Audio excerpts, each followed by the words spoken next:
smashed him. You what? What the hell?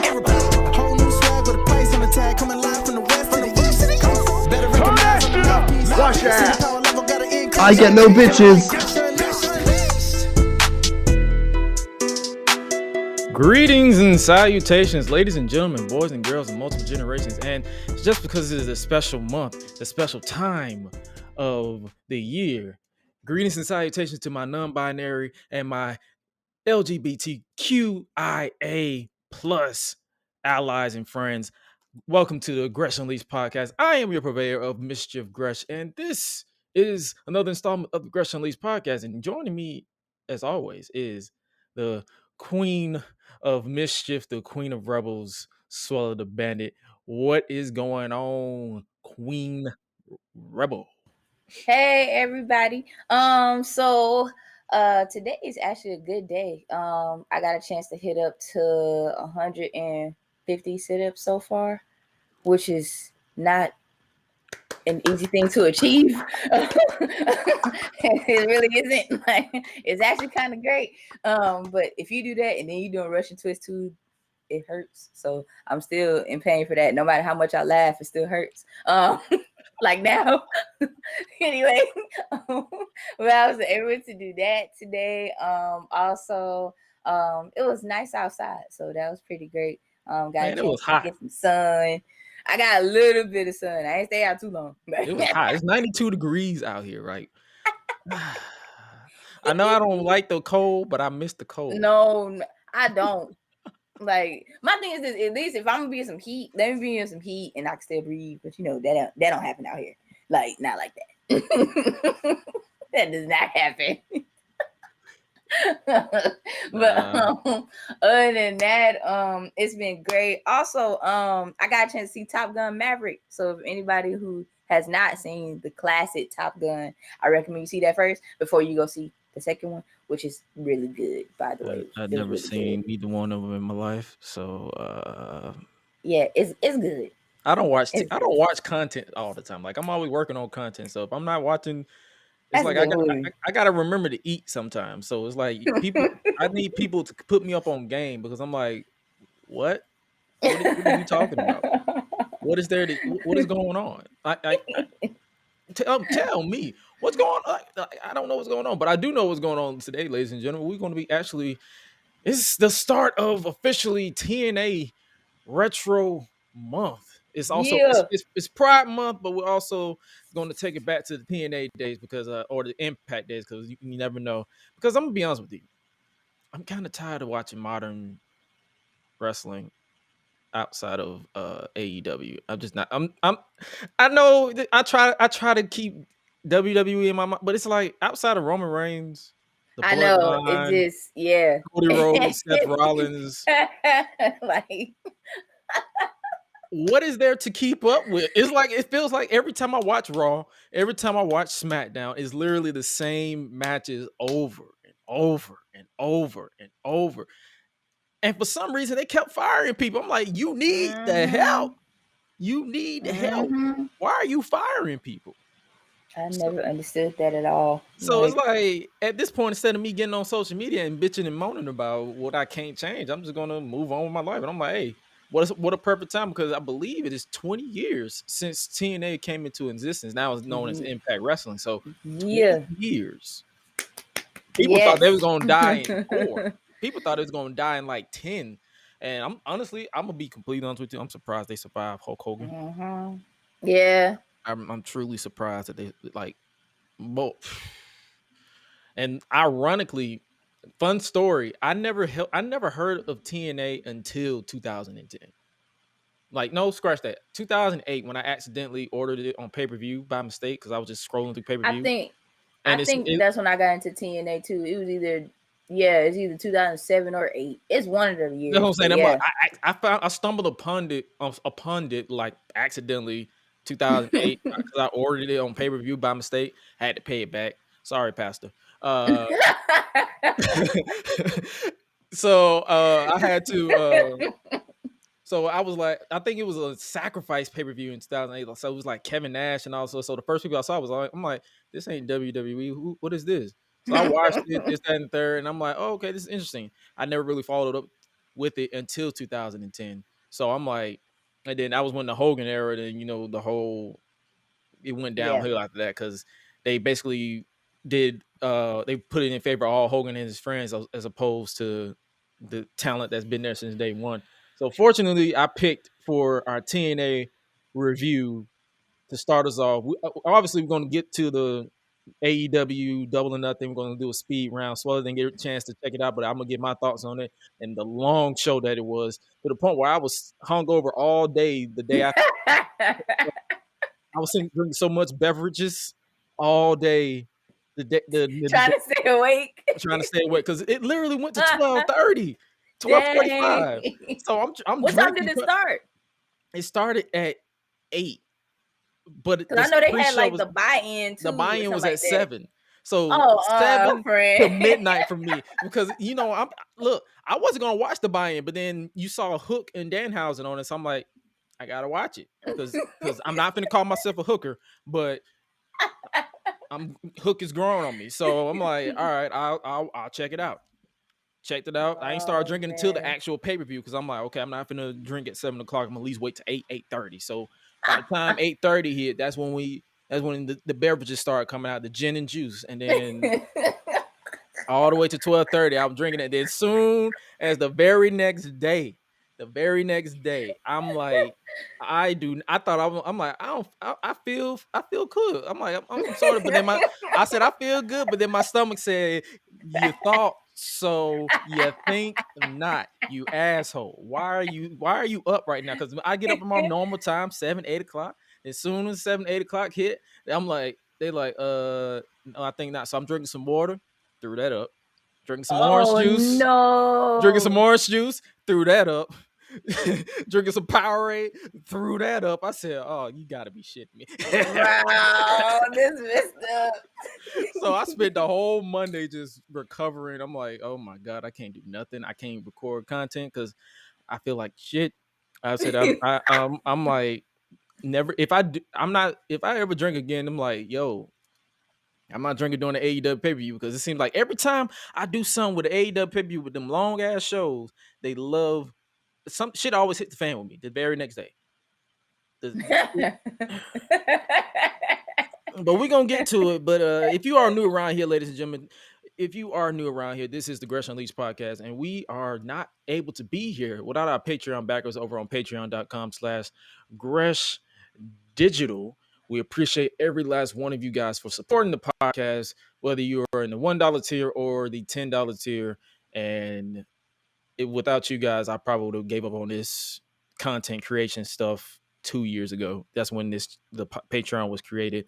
And without you guys, I wouldn't be able to do it without there. And going forward, if you are listening in the video format, because I just figured out that we got a ticker now in the software that we use, I am going to be putting your names at the bottom of each video so you guys can be a part of the show in verbatim. So make sure it's names that you guys want to see displayed, because I know some people utilize their real names. It can be whatever name you want. Just don't go out of pocket like the guys over at Deadlock. Don't go out of pocket like them, because you be seeing Dick the Cock Johnson and all them people. That's too much. No, just put you can put a funny name, you could put whatever the case may be, but your name going forward will be at the bottom part of the podcast going forward. So we might as well get into it. We're going to be getting into TNA Slammiversary 2006. Did you catch that poster? I did a research on the poster, and for some reason they had Monty Brown on it instead of Run the Truth Killings, who's in the match. Who's in the King of the Mountain match? Yeah. So I was like, one or two things: either Monty Brown was a part of it and he had to pull out, or they just said in their mind, Run the Truth Killings and Monty Brown look the same when they don't look the same. Our Truth has dreads. Like, we don't all look alike, motherfucker. Thank you. When is everybody gonna grasp that concept? Like, we don't. We do not all look alike. Just Oh my I god. can't stress that enough. Like, I don't understand it. I truly don't. What don't y'all get?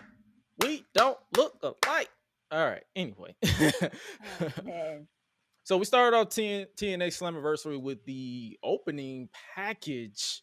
Oh, the opening promo package, which was pretty retro to get you hyped for the King of the Mountain match, which featured 3 former NWA Worlds Heavyweight Champions in this match, which was Jeff Jarrett, JJ. R-Truth, and I believe the current NWA World Heavyweight Champion, which was Christian Cage. And then you had Abyss, who was the NWA. Because around this time, they were still a part of NWA. It wasn't TNA World Champion, TNA Tag Team Champions. It was still NWA.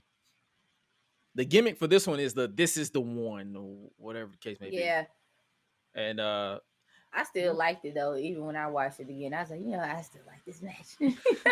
What did you think about the pyro for the opening, like the classic pyro setup? Like, you know how they got the 2 tunnels on both sides, one for the heels and one for the babyface. What you think about that? Like, do you think we need to see more of that? Because I know AEW does it now with the they do. Stage, but I don't know why, but I liked it when it was on opposite sides of the ring. Like, you had them going on 2 different. I think that's better off that way anyway, instead of everybody just coming out the same, like, on the same side. area. Like, it felt different. It felt different. So it's like, oh, okay, cool. Like, when I saw that, I'm like, oh man, because I very rarely see or watch anything in 2006 in TNA, because I was around that time I was still watching WWE fully, so I didn't even know TNA existed at that point. So I don't know, but to start out the while the pyro was going off, Team 3D and the James gang didn't even wait for the pyro to stop for some reason. They were fighting all over the place. They apparently started brawling to a pre-show when I think Mike Tenay said it on commentary. Oh, they was fighting during the pre-show. I'm like, I did not see that, but okay.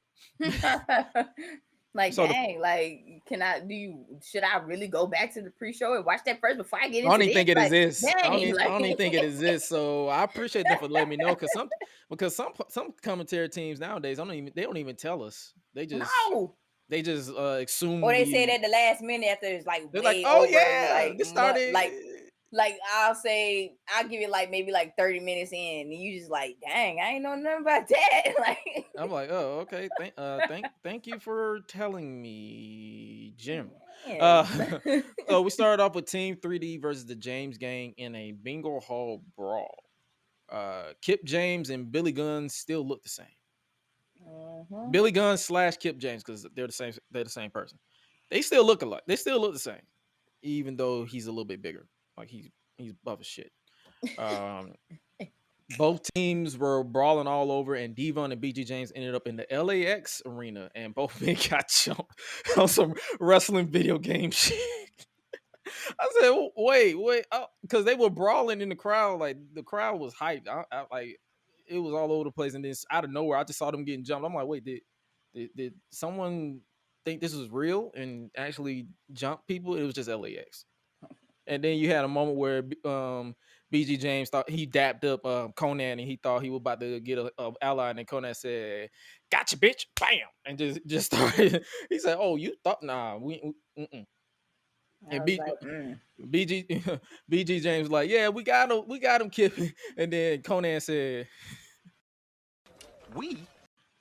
Bam.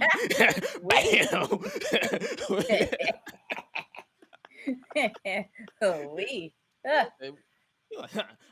We ain't no we up in here. So the brawl continued and into the crowd, and it was fan interactions with the steel chair, and then Kip came with the trash can lid. So it literally felt like a video game with this brawl. Everybody picking up chairs and stuff. Felt like ECW if you watch ECW stuff. So they picking up chairs and giving it to them. I'm like, what is going on? This crowd is nuts. I loved it though. Brother Ray then pulled out a bra from the trash can for some reason. Yeah. Okay. I noticed that too. I was like, wait a minute, where you get this bra from? Like, wait. First of all, how did the bra end up being in the trash can in the first place? like one girl was so mad and she just took off her bra. I was like, I throw it away. Like, Like how does that work? Like make You that got a wardrobe malfunction. I understand that, but like make it make sense. you can't. It threw me off, bro. I was like, this popped somebody in the back. This had to be a rib. Like it didn't. It confused. I was confused for like 30 seconds, and then he pulled out a cheese grater and started just going ham on Kip's like forehead. We got blood, so I was like, hey, time to turn up because I love me some blood. Devon then went for the what's up, but BG got the trash can up and caused Devon to headbutt the trash can, and then Bully Ray used a golf club to hit the man in the nuts with the trash can lid. I'm like, and if you follow me on Twitter, I actually tweet my reaction to it because I'm watching it while I tweeting it. I'm like, oh, this is disrespectful. Gresh be going in on Twitter, y'all. Like for real. Like if everyone wants something to laugh at. I don't make sense most of the time. Listen, my Twitter exists strictly to crack me up. Like if you find my tweets funny, cool. If you don't, keep it pushing. Like I promise you don't have to. You don't have to. You don't have but to. But it be so accurate. That's why I be like tripping out the most. I'm like, why is this so right? Oh man, I was like, man, I can't. Death, taxes, and Gresh tweeting random shit. Team 3D then hit up with the hit Kip with the Doomsday device, and Kip kicked out of that. Shouts out to the Road Warriors. The crowd wanted tables, and then they brought it out, and then for some reason they said we want fire. I'm like, y'all some sick bastards. Yeah, right. But I agree. Yeah, give me some fire. Like, you know, I don't mind. I'm not really mad, but yeah, like y'all I think about it, y'all some savages, but I'm game. Like hey, I'm down. I don't condone fire and violence, but I'm not against it either.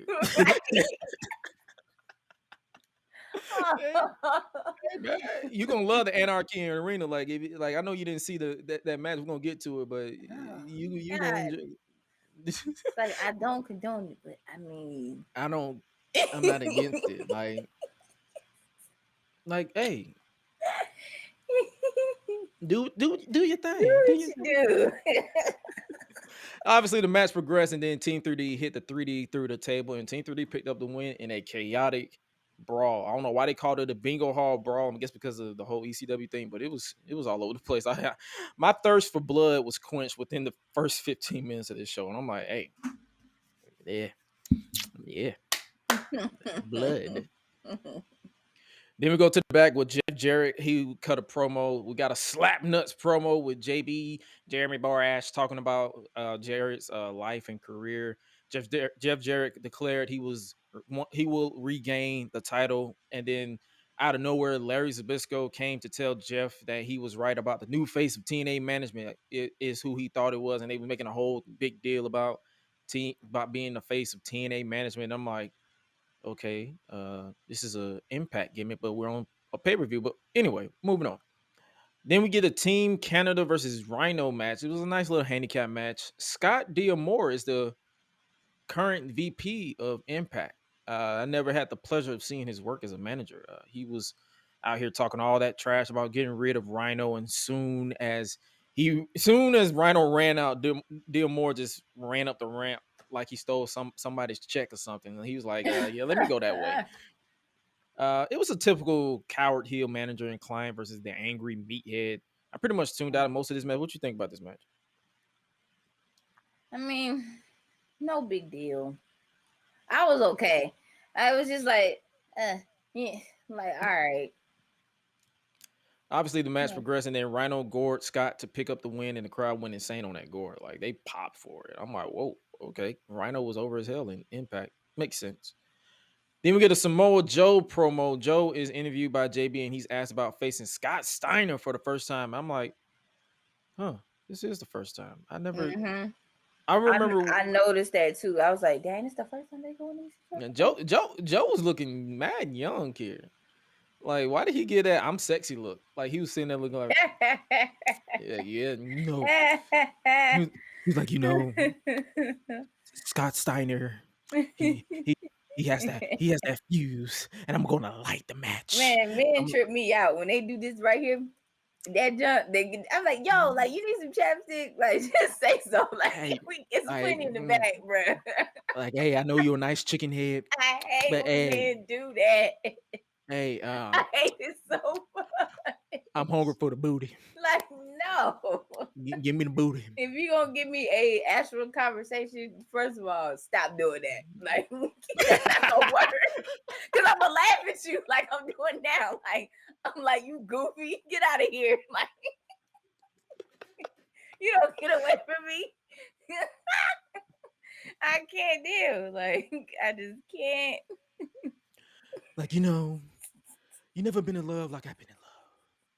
You never felt like, bro, I'm sounding like an 80s. The whole R&B song, like you never been. I would be like, yo, who hurt you? Like, I'm like the kids say, ratio L. You fell off. Oh no. Ratio. Not ratio. L. You fell off. Yeah. Get this man. That's how Joe was looking, bro. Like, I'm like, yo, why are you looking sexy, bro? Oh my goodness. Like, wait a minute. Like, hold on. He had the nice little slick back hair. Like, he was sitting if you look at the ambiance in the room, this man was literally just sitting back, looking like the lights were dim. Like everything was low. I'm like, bro, why you looking so like who you trying to pick up? who we trying to recruit? Like, right? Like, are you working the camera, or you like, trying to go out on a date? What you trying to do? What's going on? Like this man eyes was closed, Right. like halfway. Like just switching. I'm about to whoop this. I'm about to whoop this old fuck's ass, but I'm about like, come on, bruh. This man here. Joe, like I said, Joe flips the switch and says he's prepared for the Steiner short fuse, and he'll be standing in the ring lighting the fuse. So it was like a nice little promo from Joe, but I just couldn't get past him like doing a sexy look, bro. Like, then we got some X Division match up next. X Division ranking match. Number one contender for the X Division championship is Senshi, formerly known as Low Key, versus Shark Boy versus Petey Williams versus Jay Lethal versus Alex Shelley versus Sanjay Dutt. I guess it was 1, 2, 3, 4. It was a 6-pack, but I know when I was when I was watching the entrances, I know I take shots at the current WWE themes, like they all sound the same and they're pretty much ass cheeks outside of a select few. But these songs that they came out to were generic as hell. I'm like, what is this music? I was trying to figure out what this music was. They explained the rules to this in the beginning, and I forgot. But as the match went on, it was an elimination tag team match, but not a tag team match. It was like the only way they had to tag in and out. I don't know. It was maybe you understood, but I didn't. So, but it was a nice sequence of like, I'm not finna give you a play by play of everything that went down in this match because I was literally focused on this match. But Senshi and Lethal's chops sound like gunshots. I ain't gonna lie. When they was chopping, because for some reason Senshi or Low Key, he was out to kill people. he was just smacking people. I'm like, sir, like, why you? I was literally getting this man. Like, I believe it do hurt. Why are you so angry? I do. I was like, I believe it did. That looked like it hurt. As the match went on, Sanjay Dutt was so smooth at this point. It was actually insane. Like his execution, like for people who know, I'm actually studying. So it's like when I'm studying people's like style of wrestling, he was so smooth in his transitions and his executions that it was actually insane at this point. I'm surprised they didn't do more with him. I mean, they did a little bit with him, but they didn't do a lot with him after this. Sanjay tried to do the sprinkler on the top rope. Like he was doing the catwalk, like the Undertaker's old school. He got hung up, and then he got a rope burn in the balls. Mm-hmm. I'm like, you deserve that Come shit. on, man. You asked for that. I was like, Oh yeah, I get it. I was like, oh, the disrespect. The disrespect. like, Alex Shelley was eliminated after a German suplex from Lethal. That German suplex was brutal. And then obviously at this point the Canadian Destroyer was actually built up to actually be legit. So a Canadian Destroyer on Jay Lethal. He was eliminated before it became a transitional move, like I said, because it seems like everybody does a Destroyer now as a transition move and not a finish. Sorry, Petey. Petey then went for an avalanche destroyer, but was stopped. And then Sanjay connected with a sliced bread. And then Senshi connected with the Warriors Way double stomp to eliminate Williams. I like that entire sequence. That's why I wrote it down. If I didn't write it down, sorry. I know we talk a lot. I'll talk about who's the best commentary duo of all time. But when I was paying attention to this match, Mike Tenay and Don West deserve to be in the top 5 in my book. At least a top 5, because it seemed like it's like they didn't mumble, they didn't stumble, they didn't yeah, like make they actually went like, I was like, I like them. they didn't make the commentary about them. They was just like boom, boom, boom. Let's just sell this. Let's keep it going. So I will put Don West and Mike Tenay in my at least I in my actually top like 10. them. They did a pretty So good job. Like, they were great. since she hit a sick Warriors Way from the tree or woe position to pick up the win on Sanjay Dutt and become the number 1 contender for the X Division title. So at some point, we got a Samoa Joe versus Senshi match because he's the X Division champion at this point. Like I said, this match was fun to see. If you guys haven't checked it out, it's actually on YouTube. So if you follow us on Patreon, I actually post what the retro review is going to be, and it's public, so you don't have, it's not behind a paywall, so it's public, so you guys can watch it along with us, so you can know and join in on the phone whenever we review it live on the podcast for the month of TNA month. Next up, we get a Kevin Nash and Alex Shelley promo. JB is with Nash and Shelley. Nash is doing the X Division challenge. When I was watching this, I was like, didn't they do this shit before? But then it was 5 years later with Abyss. So it seems like when they don't have nothing for the big man to do, they'll just throw the big guys to bully the X Division for a bit. Because it seemed like that was like a recurring thing. I think they did it with Abyss, and I believe they did it with Team 3D at one point. So it seems like it's a recurring thing where it's like they don't have nothing for the big man to do. So it's like, hey, let's go bully the smaller guys. And then that led into the X Division challenge. It was a typical big man versus little man match. It was Chris Sabin versus Kevin Nash. I actually enjoyed this one too. Like, it was 2 back-to-back matches that I personally enjoyed, because it's like, I don't mind my typical David versus Goliath match if it makes sense. Like, if it's just something thrown together, I don't care. But if it's something like, if it makes sense, hey, I'll watch it. I'm down. Sabin brought it to Nash right out of the gate, and that, as Nash was reeling on the outside, he called for Alex Shelley, so it basically became into an unofficial handicap match.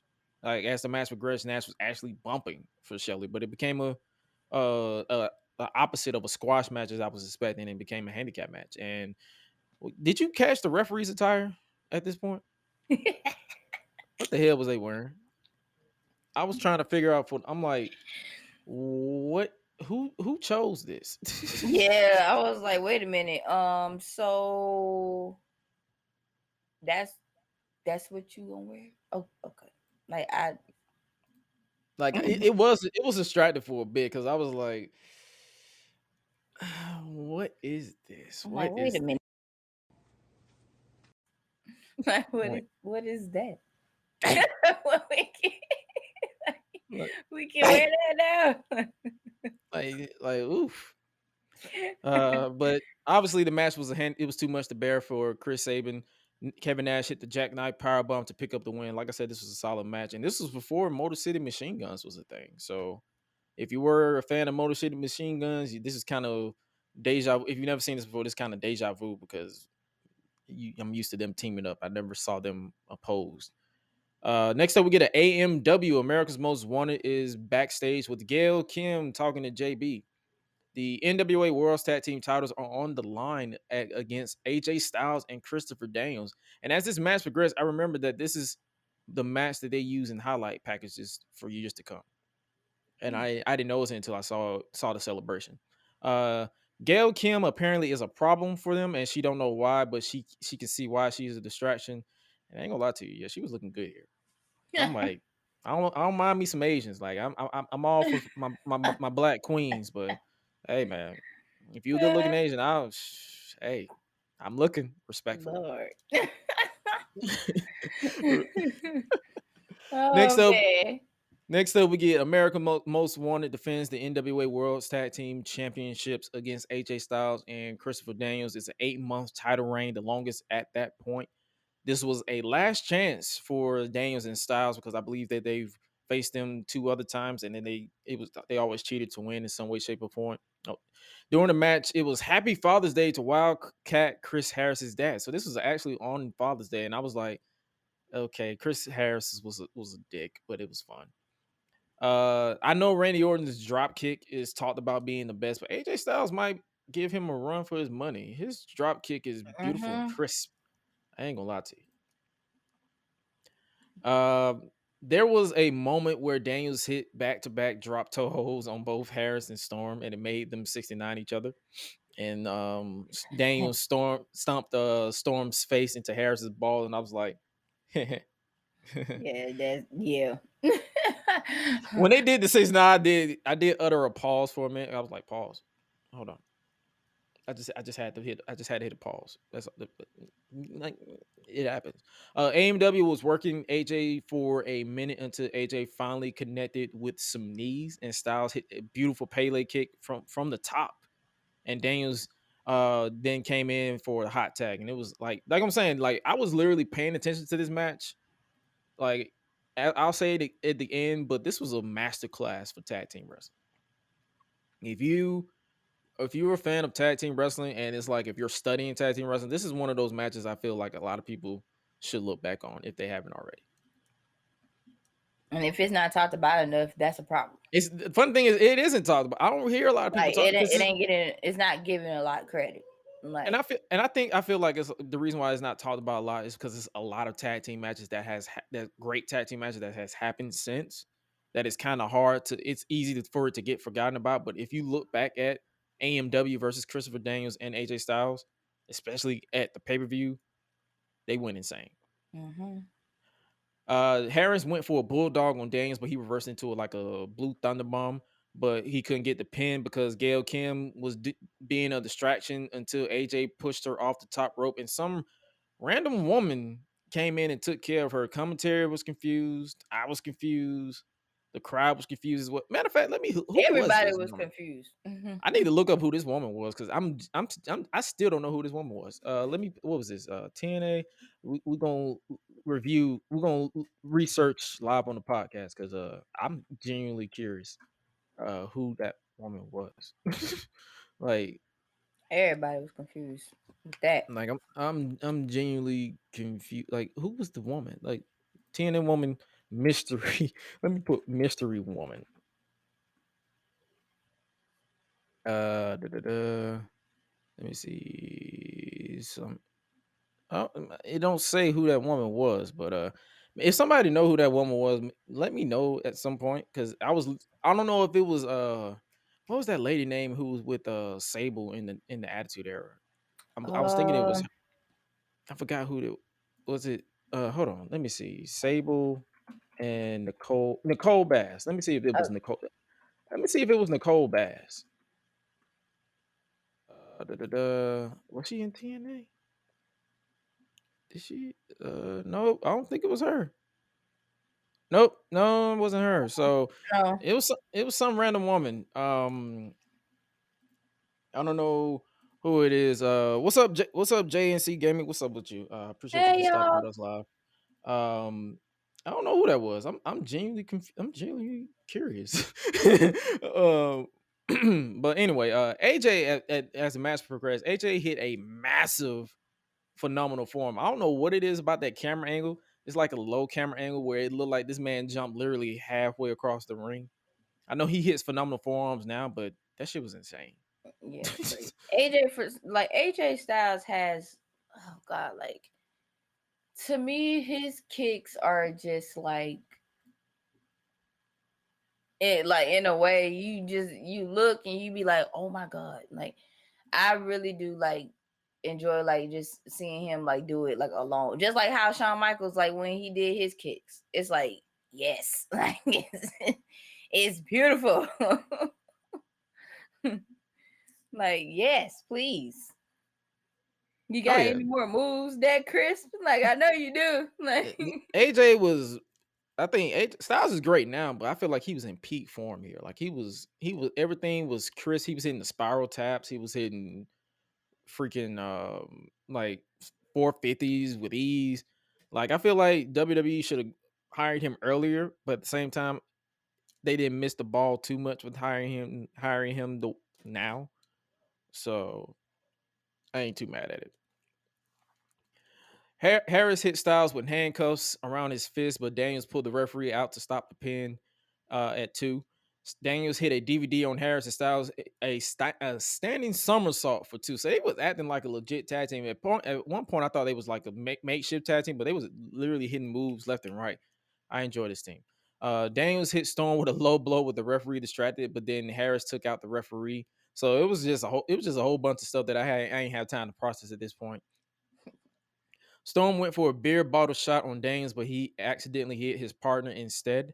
Daniels hit a Uranagi, and then Styles hit a frog splash, followed up by the BME, the best moonsault ever, to crown new tag team champions. The crowd went insane with that pin, borderline mosh pit. And like this is what I was talking about earlier when like the footage that they use for years to come. Not Styles, Daniels, when he was celebrating after his pin where he was just with his arms up in the air, that was literally on a lot of promo packages that I saw in 2010 because that was a beautiful shot. But like I said, this was a masterclass for tag team wrestling. If you haven't checked this tag team match out, AMW versus AJ Styles and Christopher Daniels, you got to check it out at least once or twice. I might actually go watch it back, like because that's how good it was. Next up, we get JB interviewing Sting about tonight's main event. Sting cut a 1980s promo, and my first thought was, "Why are you yelling?" I'm like, "Why are you yelling, dog? Like, I'm right here. What are you yelling for? What's the reason? What was the people to feel it? What was the reason?" Trying to get people to feel it. I was feeling it though. I ain't gonna lie, but I'm like, dog, come on now. Why are you yelling? The Stinger says he can multitask and says a bunch of stuff to Christian Cage and wraps it up with "It's showtime." I'm like, that was a typical Sting promo.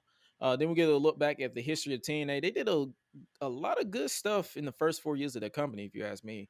But then we saw a shot of Hulk Hogan. What if we got Hulk Hogan in TNA before 2010? That shit would have sucked. that shit would have been ass cheeks. That shit would have been booty butt Like cheeks, what? booty What you butt say? cheeks. That would have Like been what? that would have been ass. Hulk Hogan in 2010 would have been detrimental to my sanity if I had to watch back that. Like, no, he was in the perfect time because TNA or Impact has pretty much hitting 2010 to 2013 TNA from the record books because they're like, that shit was trash. We get it, but I'm trying to tell you, if Hulk Hogan was in TNA in 2004, it would have been. Booty butt, booty butt, booty butt cheeks. Booty butt, booty butt, booty butt cheeks. I had to throw the Boondocks reference in there for sure. Booty butt, booty butt cheeks. Goodness. It would have been that terrible. It would have been detrimental to my But moving on, we get who is the new face of TNA management? The new face is Jim Cornette. And my first thought was, oh brother, this is going to be. That's all I can say. I was like, when I saw him, I was like, my whole face just dropped. I'm like, okay.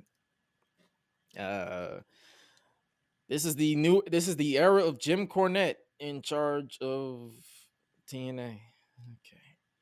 He basically cut a TNA is the new face of professional wrestling promo.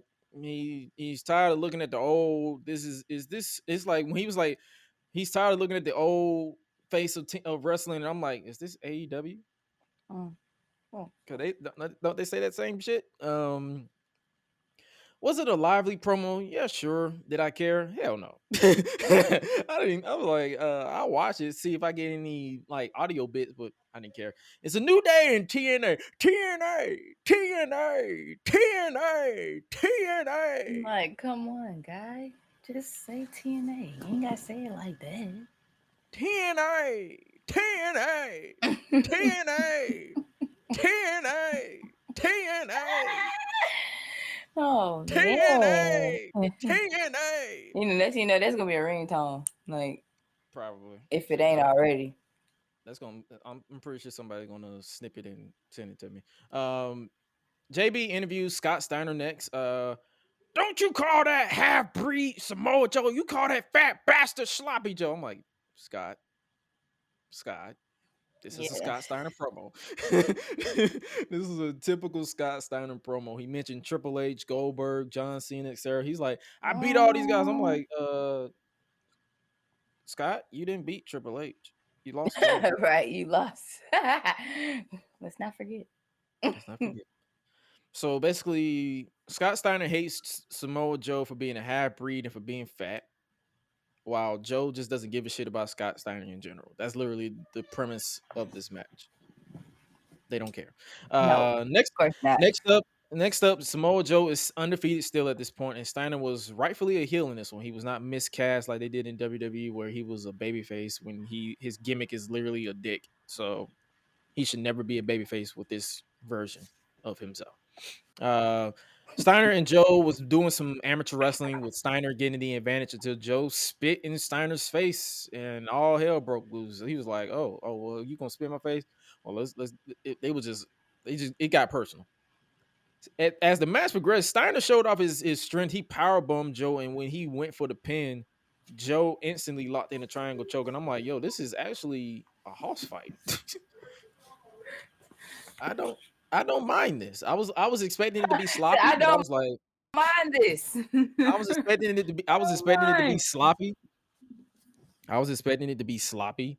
But then I was like, oh, okay. They're going for an actual house fight. Let's do it. Steiner caught Joe with a interesting looking sit down Uranagi in the corner. And then Steiner just slapped the shit.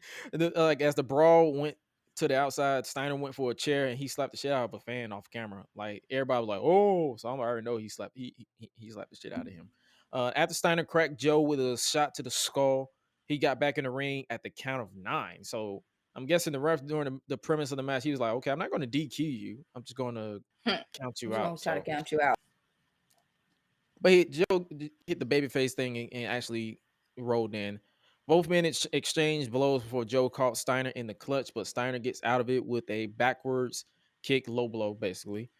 Steiner connected with a half and half Nelson and Joe actually landed on the top of his head. And then I'm like, sir, you taking liberties at this point. This man is literally about to break his neck at this point. But then he locked in the Steiner recliner until Joe fought out of it. Joe connected with a big snap suplex to pin Steiner and picked up the win. Like I said, I really enjoyed this match. Like, it was a house fight. I enjoy my fair share of big meaty men smacking meat. So next up we get the main event of the evening. I enjoy blood. So yeah, like blood. Like yes, give me a fight. Don't kill each other. I don't do well. But blood, I don't mind it. Next up, we get the main event of the evening. It's the King of the Mountain match. Christian Cage versus Sting versus Jeff Jarrett versus Abyss versus Run the Truth Killings. So the rules of this match is basically you're not eligible to raise the belt unless you get the pin or submission. And if you're the one pin or submitted, you have to go into the penalty box, or the winner of the match is the one who hangs the title belt. And I'm like, this doesn't make sense, but okay. Jeff Jarrett doesn't want Cornette in charge, and if he loses, then he's not getting another title shot. Truth actually had the "What's Up" thing in TNA too. I didn't even think about that. I'm like, oh, so this was This is an old ass song. Yeah. People over there, what's up? Yeah. At this point, Abyss We has rapping, never. so there's that. Hey man. At this point, Abyss has never been NWA Worlds Heavyweight Champion. He's looking to do that. Christian Cage made his entrance and he was on the ladder on the outside. And I was sitting here pandering. I'm like, it would be a shame if someone walked over and pushed him off of it. I was Random thoughts, like just I look, this would happen. I'm like, what if this would have happened? Like, what if he would have just, what if someone just walked over and say yoink and just pushed him off the ladder? Like, that would be fucked. The match was basically it was a typical main event. Like, I don't have any like extensive matches. Like, if you want to check it out, you can. It was a King of the Mountain match, if you understand that. Jarrett was the first one pinned, and now he must spend 2 minutes in the penalty box. Abyss got pinned by Christian and had to spend 2 minutes as well. At this point, Christian Cage and Truth are the only eligibles to hang the belt. Abyss and Jeff Jarrett at one point were teaming up on Sting and Truth. Jarrett hit the stroke on Truth actually from the apron to the barricade and to get the pin. And now Truth had to spend 2 minutes in the penalty box as well. Only 3 men were qualified to hang the belt at that point, while everyone was brawling all over the place. Truth let his black card show out. He was like, "While y'all do that stupid shit, I'm going to go handle my business." So he's like, "I'm going to go hang the belt, and I'm going to let y'all fight." But obviously, he took too long and was pushed off by Abyss. Christian had Jarrett stuck in between the ladder upside down and tried to climb the ladder to hang the belt until Abyss stopped that from happening. The way Truth and everybody was climbing this ladder annoyed the hell out of me because it was going so slow. I'm like, bro. So yes, I hate that. And it's They like, still do it to this day. I still hate it. Still do it. Yeah, that's what I was like. I still hate it. Like when some money in the bank, see, I be like, yo, or any ladder climb match for that matter. Can y'all please Like, climb? Just fucking climb. It's like, come on. Y'all making it obvious that you're not winning because you're taking too long. Come on now. Exactly. Like, I'm like, man, it's the slowness for me. I'm about to cut y'all off. Like, so basically, Abyss pushed Truth off the ladder and then he flinged it back and gave Earl Hebner his customary ref bump. He needed to take a nap at this point. The second referee, Slick Johnson, came out to count the pin for Abyss. Abyss went to climb the ladder, but Sting pushed it over and caused Abyss to crash and burn through the stacked tables on the outside. So got my customary table bump. So I'm like, hey, I'll take it. Sting had the Scorpion Death locked in on Christian until Jeff Jarrett came out the penalty box early. I'm guessing Larry Zbyszko let him out and went on the attack, and then Jeff went for the guitar shot, but until Christian stopped it, and then Sting locked in the Scorpion on Jeff and gave Christian the title to climb. And he did until Larry Zbyszko came in and low blow Christian to stop him. For those who don't know what Larry Zbyszko's role is, he's on the championship committee at this point. So I'm guessing he's siding with Jeff Jarrett. But obviously, Sting took care of him, and Jeff went for the stroke, but Sting reversed it into the death drop. Sting took Earl's hand and counted the pin for himself, and then Sting climbed the ladder to hang the championship until Christian Cage came in and stopped him before Earl Hebner surprisingly said, "I'm alive," and pushed the ladder, and Jeff Jarrett climbed the ladder and won the match. It was basically another screw job finish. The crowd threw trash, and when Jarrett was bottles and glasses, I guess they was pissed. Bottles, they threw all kind of stuff. Whoa, like yeah, like, that's a good old fashioned 10. Like, Jarrett was celebrating on the ramp, and then senior referee Rudy Charles came and snatched the belt from Jeff and gave it to Jim Cornette. Who's the champ? Was the question to end the show, and I'm like, that was quite the way to end the show. I mean, am I going to search out the fallout from this episode? Probably not, but it was like a title. Like overall, the show wasn't bad. I'm more of a shenanigans type of viewer now. So if the brawl in the beginning with Team 3D and the James game, the two matches between Samoa Joe and Scott Steiner, the X Division champion, the X Division challenge, and then the X Division 6-pack. Those are my two favorite. Other than that, everything else was pretty much ass, ass, ass. But now, oh, and also the tag team match. So it's like it was it was more pros than cons in this, but the ending was like, okay, whatever. And that was your TNA Slammiversary review. All right, so now we're going to move on to AEW Double or Nothing 2022.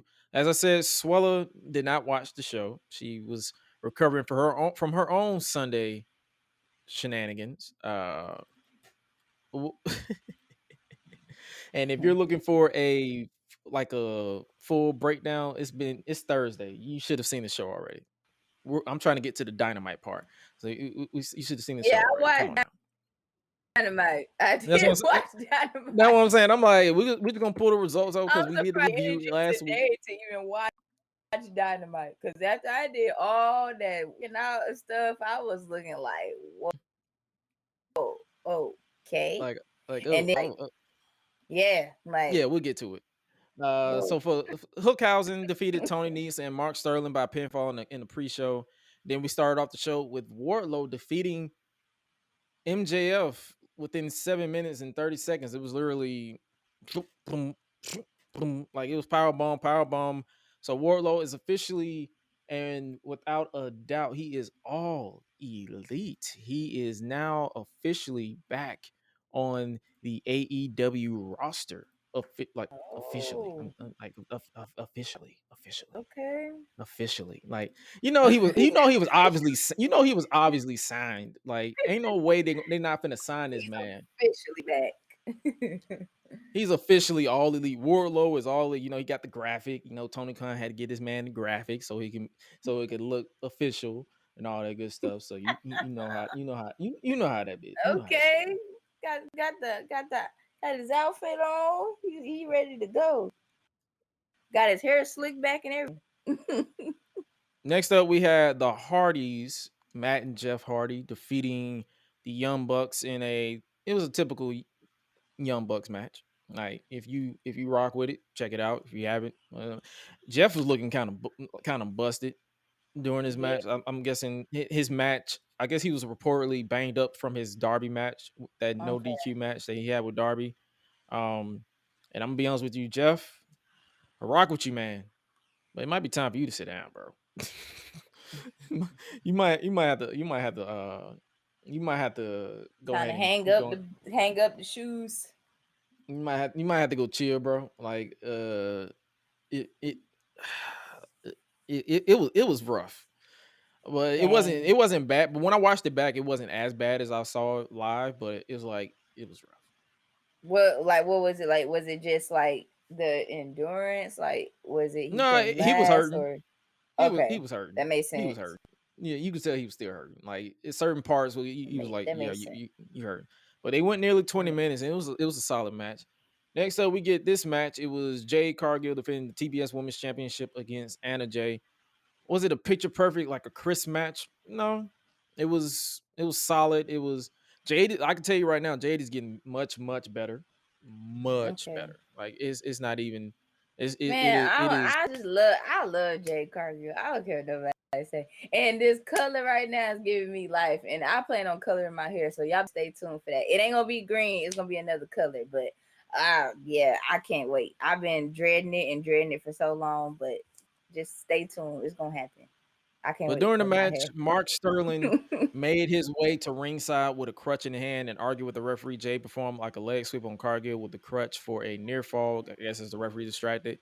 John Silver then ran out and performed a brain buster on Sterling. Then we had the one and only Stokely Hathaway, formerly known as Malcolm Bivens. He walked out and stood at ringside, making his unannounced AEW debut. Jade performed the Jaded off the top rope to retain the title. So it is officially with pleasure to let you guys know that Stokely Hathaway is all elite.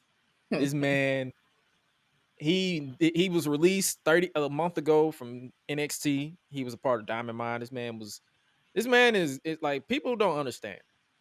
I don't praise a lot of people in wrestling because most of these people are the same. They're boring. They're generic. This man right here, when you give him the material, he can turn it into gold. The way he Okay. talks, the funniness. Like, if you haven't checked out this man, you can check out Malcolm Bivens or Big Stoke. You'll see me tweet out Big Stoke. If you see me tweet out Big Stoke, you already know what time it is. I ain't got to say nothing. You just know, just listen. Listen with your ears and not your mouth. That's all I'm saying. Following the match, Kiera Hogan and Red Velvet held up Jade Cargill for, I guess, to attack her. Then, I mean, not Anna Jay for Jade Cargill to attack her. Chris Statlander then ran out and started to stare down the trio. So they're building up Chris Statlander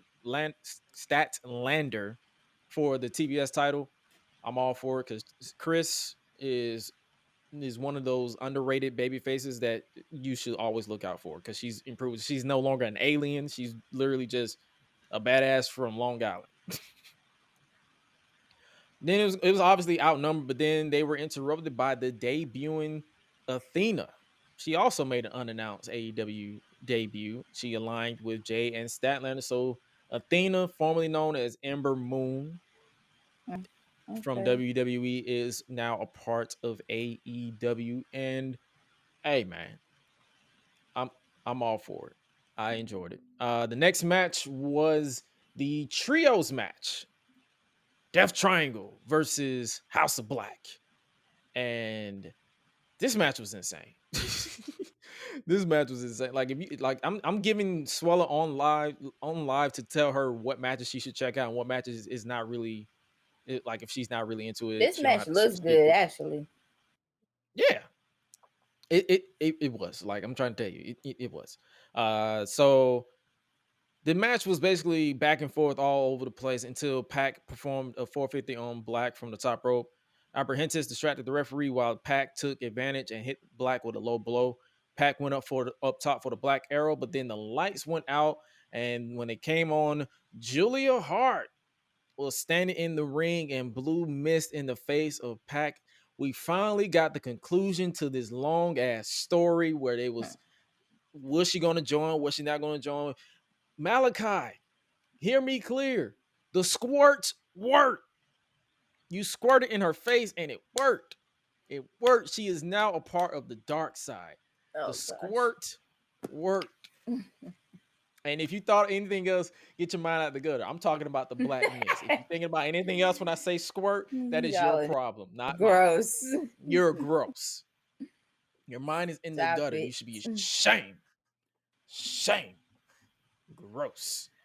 But Julia Hart is a part of House of Black. Obviously, Black hit the Black Mass.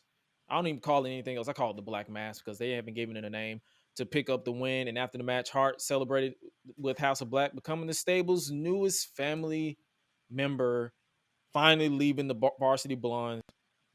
And side note, like, this isn't related, but I'd like to give our condolences to Brian Pillman Jr. He lost his mother.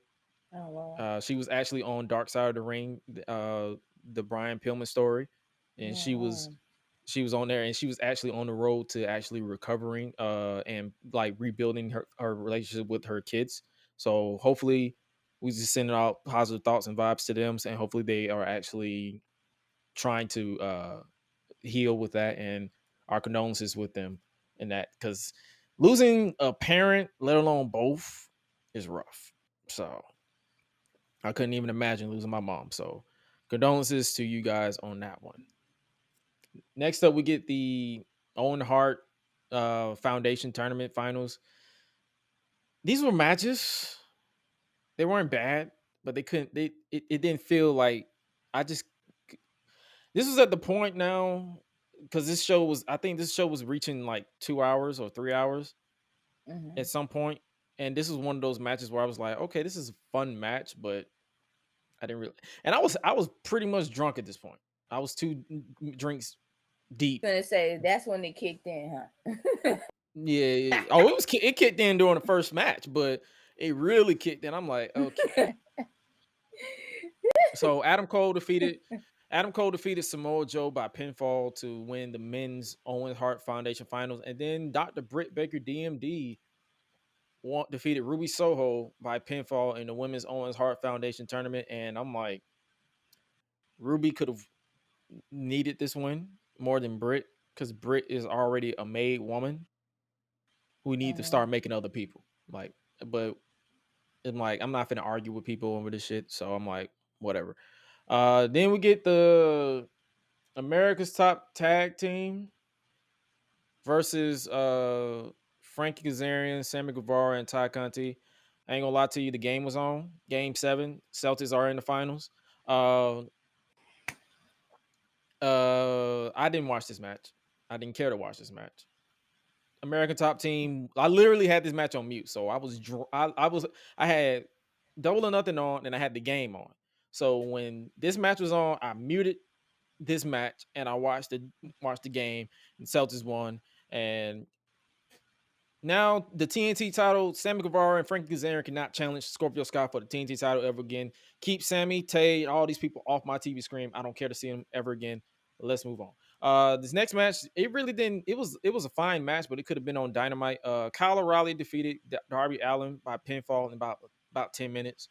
Then we get the women's championship match, the women's world championship match. The Thunder Rosa defending against Serena Deeb. I'm not gonna lie to you. I've watched this match twice, and I just couldn't get into it. It's nothing against the talent, but when the build is lackluster the way it was, I just couldn't force myself to care. Like, was it a bad match? No, the execution on the match. Like, if you just want to study this match, as a guide to what you want to do as like a women's professional wrestler, this is one of the matches you study. But for me, as who I am, and at this point in the show, which was literally 10 matches deep, I was tuned out. I was on autopilot for the first viewing, and then when I watched it back, and I'm like, this is a good match. It was actually a solid, like, what you can consider it a top women's match of 2022. But I just could not get into it for the life of me. No disrespect to the women in this match, but I just couldn't. I'm sorry.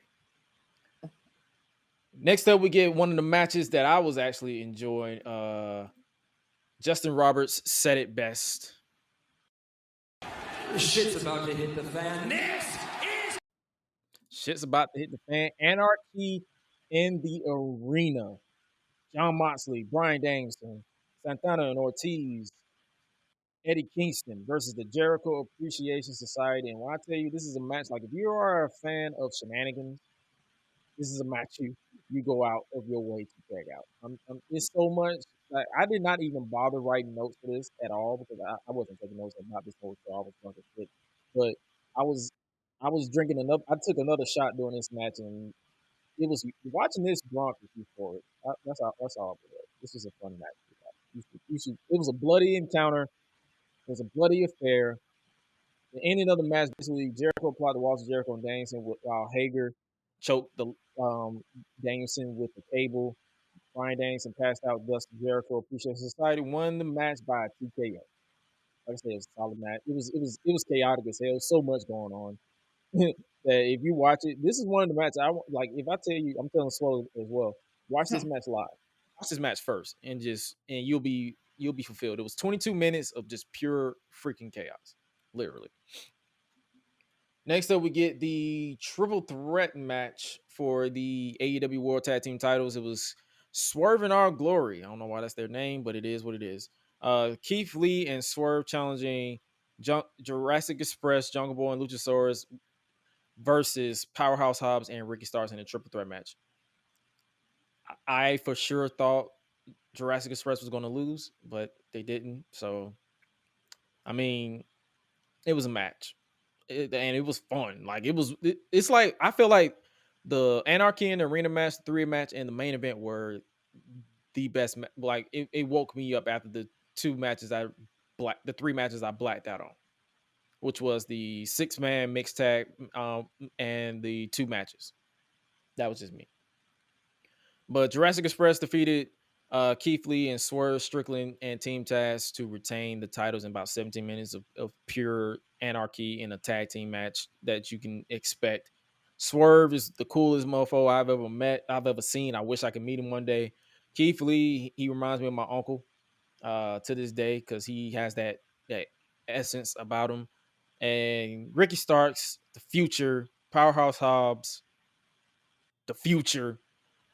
Jurassic Express, I'm not knocking their in ring at all. They're one of the best tag teams, but I just don't care about them as champions. But it is what it is. And then we get the main event for the World's Heavyweight Championship. Hangman Adam Page defending against CM Punk. And the winner of the match and new AEW World's Heavyweight Champion is CM Punk. This marked Punk's first World Championship win since 2011. Oh, now scratch that. Yeah, since his first win.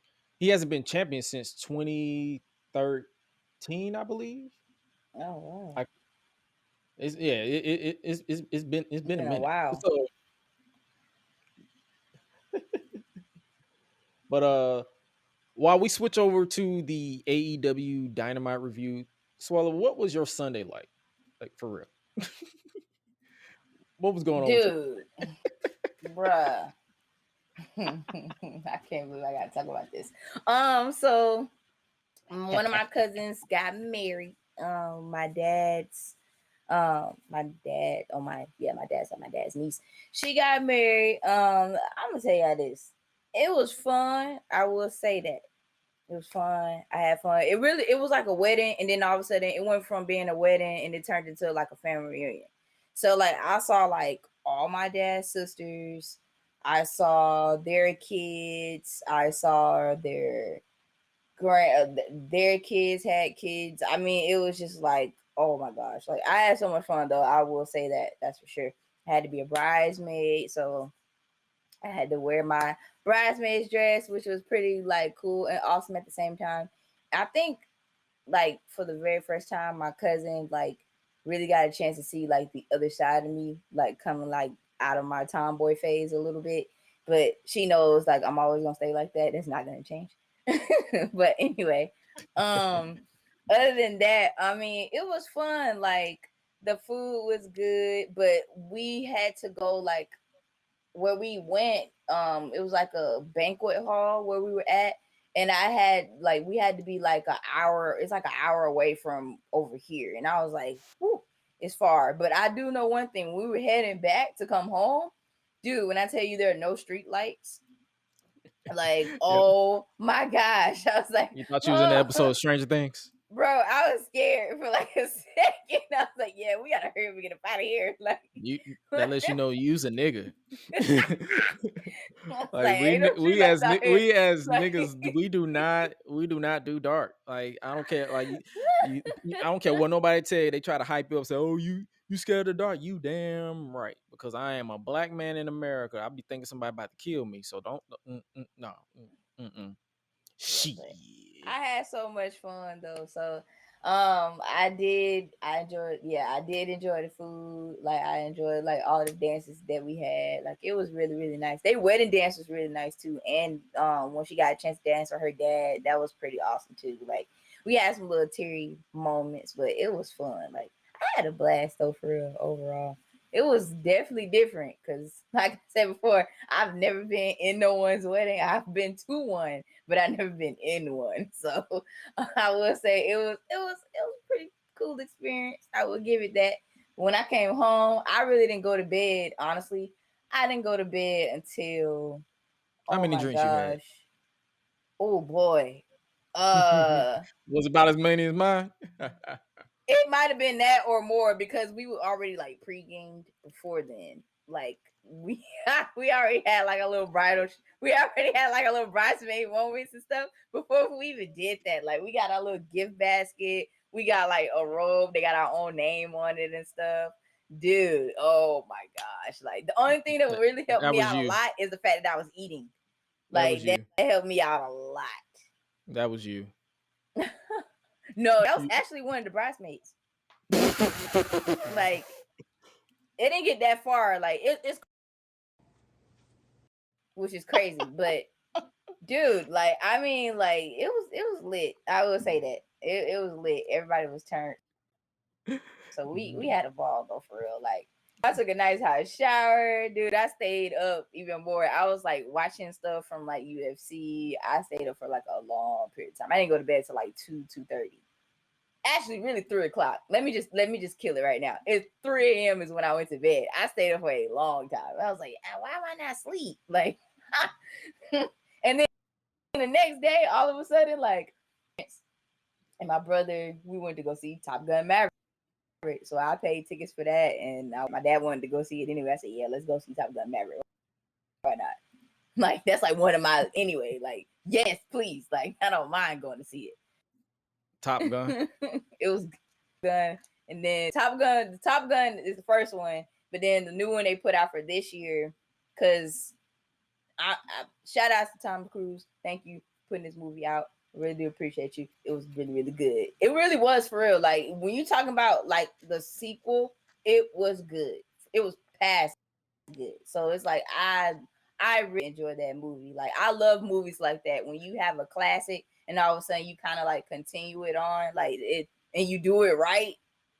Thank you. Like, yeah. I really appreciate that. But yeah, it was really, really great though, for real. Like, I really did enjoy the whole thing, and especially like being with my cousin too, because we took one of my cousins too. So yeah, like it was great. Gotcha. Good little family bonding moment. You know, getting a chance to get my cousin out the house and let him spend time with us. We got a chance to get food. We got what food did we went to TGI Fridays, so that was fun. Like we enjoyed ourselves. It was fun. All right, so we're gonna switch over to AEW Dynamite, the fallout from Double or Nothing. The fallout. It was their grand debut. It was definitely a fallout when the it was a fallout. Start talking. It was a fallout from Double or Nothing. It was their grand debut in LA. This was like the stars were out. You saw a lot of people. You saw what was Kevin from Home Alone. Macaulay. I could not pronounce his name to save my life. I was about to call him Makoka, like Makoka. I'm about to say Makoke, but I'm like, let me get you to pronounce it. Macaulay Culkin. That's actually a dope nickname though. Like Macaulay Culkin. Macaulay is Culkin. That's a cool nickname. Like, oh, that's pretty cool. That's not bad. But it's Wednesday night. You know what that means. We start off with a trios match. It was a night full of tag team matches for some reason. AEW, the new AEW Worlds Heavyweight Champion CM Punk and Ring of Honor World Tag Team Champions FTR, Dax Hardwood and Cash Wheeler versus the Acclaims, Platinum Max Caster and the Gun Club, the Ass Boys, Colton and Austin Gunn with Anthony Bowens and Billy Gunn because Anthony Bowens is still injured. We have but like a lot of people, I know people giving them crap about it, but we have a new AEW Worlds Heavyweight Champion. Yeah. Down the aisle from Chicago, Illinois, World Champion CM Punk. He beat a fighting champion, a tough champion. It was brilliant. What's your thoughts on CM Punk being the World's Heavyweight Champion? Like, your honest opinion. Just go on filter. You can go on a rant. You can give your thoughts. That's what this is for. You don't have to hold back. That's the point of being at the Unleashed table. You don't have to hold back. Honestly, I am actually kind of proud in a little bit since it's first time winning the belt in so long. But I mean, other than that, I'm just like, I'm ready for the belt to come off of him too at the same time. Why? But I don't think it's never gonna come off. No. That's a genuine question. Why? Why are you ready? Why are you ready for it? Because I just want to see a new person. That's why. If they can rise to the occasion, but Gresh is like, no, like, don't get rid of him. It makes no sense. Like, okay, let me say it like this. I want him to have a reign long enough, and then when it's time, then okay. But other than that, I'm happy. I'm proud. I'm not. Don't get me wrong. I don't want him to have no 434 title reign. No. We've been there, done that. That's what I'm saying. I don't want it to be that long. Say it like that, because the way you just word, you sound like a fan that just be like, yeah, we have a new champion. So when we gonna crown a new champion? I'm like, okay. Like, dang. We just got started. It literally just happened. So what are we doing here? Sorry, I'm still kind of a little salty for the little Becky Lynch, Bianca Belair, her title reign being over like in that 26 days. I'm still a little salty about that. Oh, we all a little bit, but she got her retribution, so we not really. Yeah, I ain't really. I ain't too mad at it. Like she got her retribution. For real, like I do want him to hold on for it for a little while. Do you have any like potential challengers you expect him to face? From your observation, Moxley. Oh, you want a Punk and have they wrestled in AEW yet? They might have. I don't think so. They was always on the same team. They haven't then. I mean, Moxley versus Punk, I'm not against it because Moxley was kind of one of the best world champions they had outside of Kenny Omega. So, I mean, I'm not against it. So we start off the show with that one. We start off the show with a trios match between new AEW World Champion CM Punk and the Ring of Honor and AAA World Tag Team Champions FTR. I didn't even know they were allies, but I guess because they all three of them like the Hart family, so that's brought them together.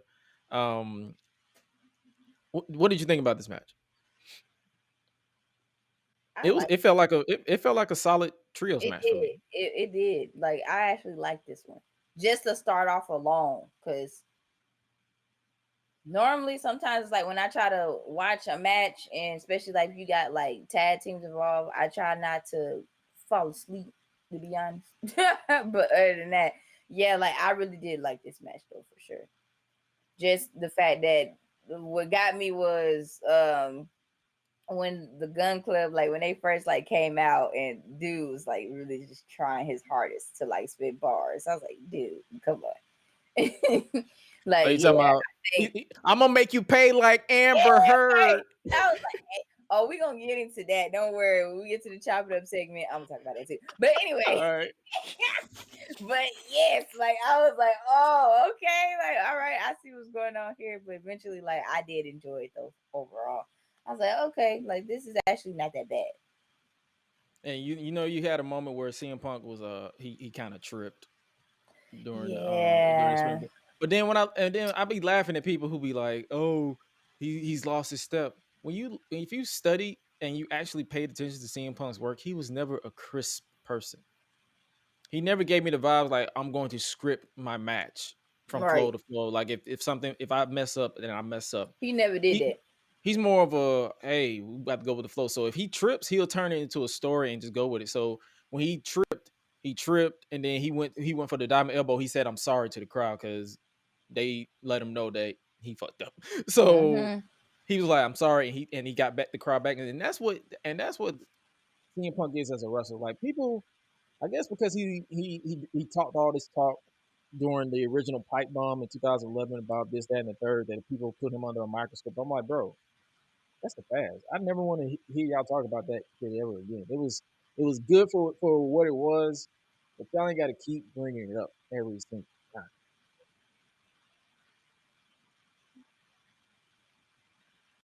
Just to New Japan Professional Wrestling. Forbidden Door, I know you're back there. Show me who I got. Tanahashi looks great. This is one for the Tanahashi, Hiroshi Tanahashi from New Japan Pro Wrestling. The build to Forbidden Door, which goes down later this month in about 4 weeks. That has officially started. We have Hiroshi Tanahashi, I'm guessing, versus CM Punk at Forbidden Door. Have you seen a Tanahashi match? I don't think I did. And if That's I your have, home. I probably don't remember it. That is your homework. I want you to just search a random Tanahashi match and see how he wrestles and see if you like him or not. And I mean modern. I don't mean because the way New Japan lore is set up is like if you watch anything too old, it's not who he is now. Okay, Like I want you to go back as far as maybe 2018, 17, 16, around the time when Kenny Omega was still in New Japan. Around that time. So that's when I'm like, go around that time and see how he wrestles and see how you like how would you match up that. That'd be your homework for the week. And JR said this is one for the ages. You got Hiroshi Tanahashi versus CM Punk at Forbidden Door. I'm intrigued. Like I'm intrigued who else walks through that. I'm intrigued who else walks through that door. I was expecting a Kenta because Kenta been wanting to match with Punk, but I'm guessing CM Punk legitimately doesn't want to match with Kenta because Kenta is the innovator of the GTS. So, I mean, next up we get the Open Challenge: Johnny Elite, Johnny Mundo, John Morrison, Johnny Nitro, Johnny a million names. Wikipedia is crying because of all these nicknames you have. But Johnny Elite, he has signed an open contract to fight anyone in AEW. And finally.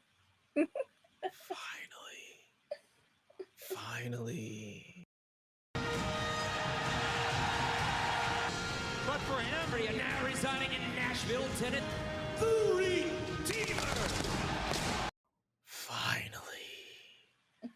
Finally, the Redeemer is back. And for those Christian folks who are probably listening to me now, I'm not talking about that Redeemer. I'm talking about the Redeemer of AEW. I'm done. Miro. I'm talking about Miro is finally back for the first time since Full Gear last November. So it's been quite a while. And he has returned to AEW. Now, side note, I'm going to need him to let his wife know to stop tweeting because she was like, maybe it's time for check out AEW. You literally just inadvertently said that your husband's going to be back. You just spoiled the surprise. Come on. You done spoiled. Come on, CJ. Dang, come on, friend. Come on, CJ. Come on. But it didn't stop me from popping because finally this man is back. I've been begging for this man to come back for eons at this point. Where is Miro? When is Miro coming back? When is he coming back? Please return to redeem us from this crap that is the TNT title scene. Matter of fact, and then when I saw him, I said, you know what? Screw it. When is Miro going to face CM Punk for the world title? That's literally what I'm like. When is this man pick? I want all these people to face CM Punk. I want CM Punk to have a lengthy title reign defense. And honestly, if Miro is the last obstacle, honestly, if they just screw it and put the title on Miro, if they don't put it on MJF next, I wouldn't be against it. I would not be against it. But going forward, anybody who faces Miro, don't give up. Nah, you should give up. Give up. Give all the way up. Give up. You are done. You are done. 280 pounds and he's lean. This one is it. Here from Los Angeles. Obviously, Miro picked up the win. Johnny Elite is elite at losing. Johnny Elite. Someone on Twitter who I'm following, shout out to him. I forgot who said it yesterday. Johnny Defeat, more like it. But that man cannot win to save his ever-loving Mai. He cannot win. He might as well just go ahead and leave this alone. I saw that fight and I was like, bruh, just quit. Just let it go. Like you be like, let's not talk about that. Let's not let it go. Next up, we get the Jericho Appreciation Society. We hear from them. What were they doing? I don't know. But they're talking like they just cut a promo.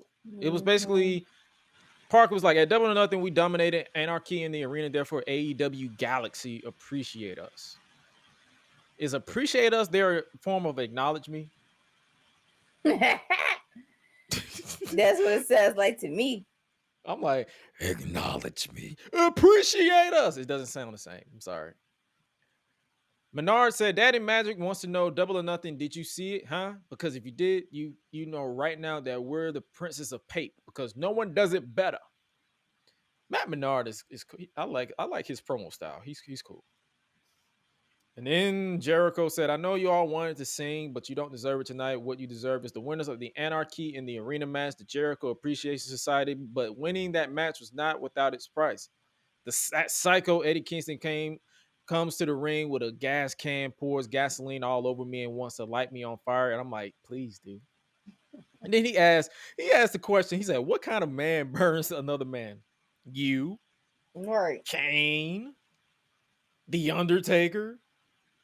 Like, come on. Who else? The Fiend or Alexa Bliss. Remember she burned Randy Orton during the pandemic. But you know what? Randy Orton and Eddie Kingston. I need to know y'all trick because it was 2 years ago where I burnt my hand, and it took me weeks. Oh man! It took me weeks to recover my hand to his self now. Rightful self, yes. But it took y'all a few days to recover from the burns in y'all faces.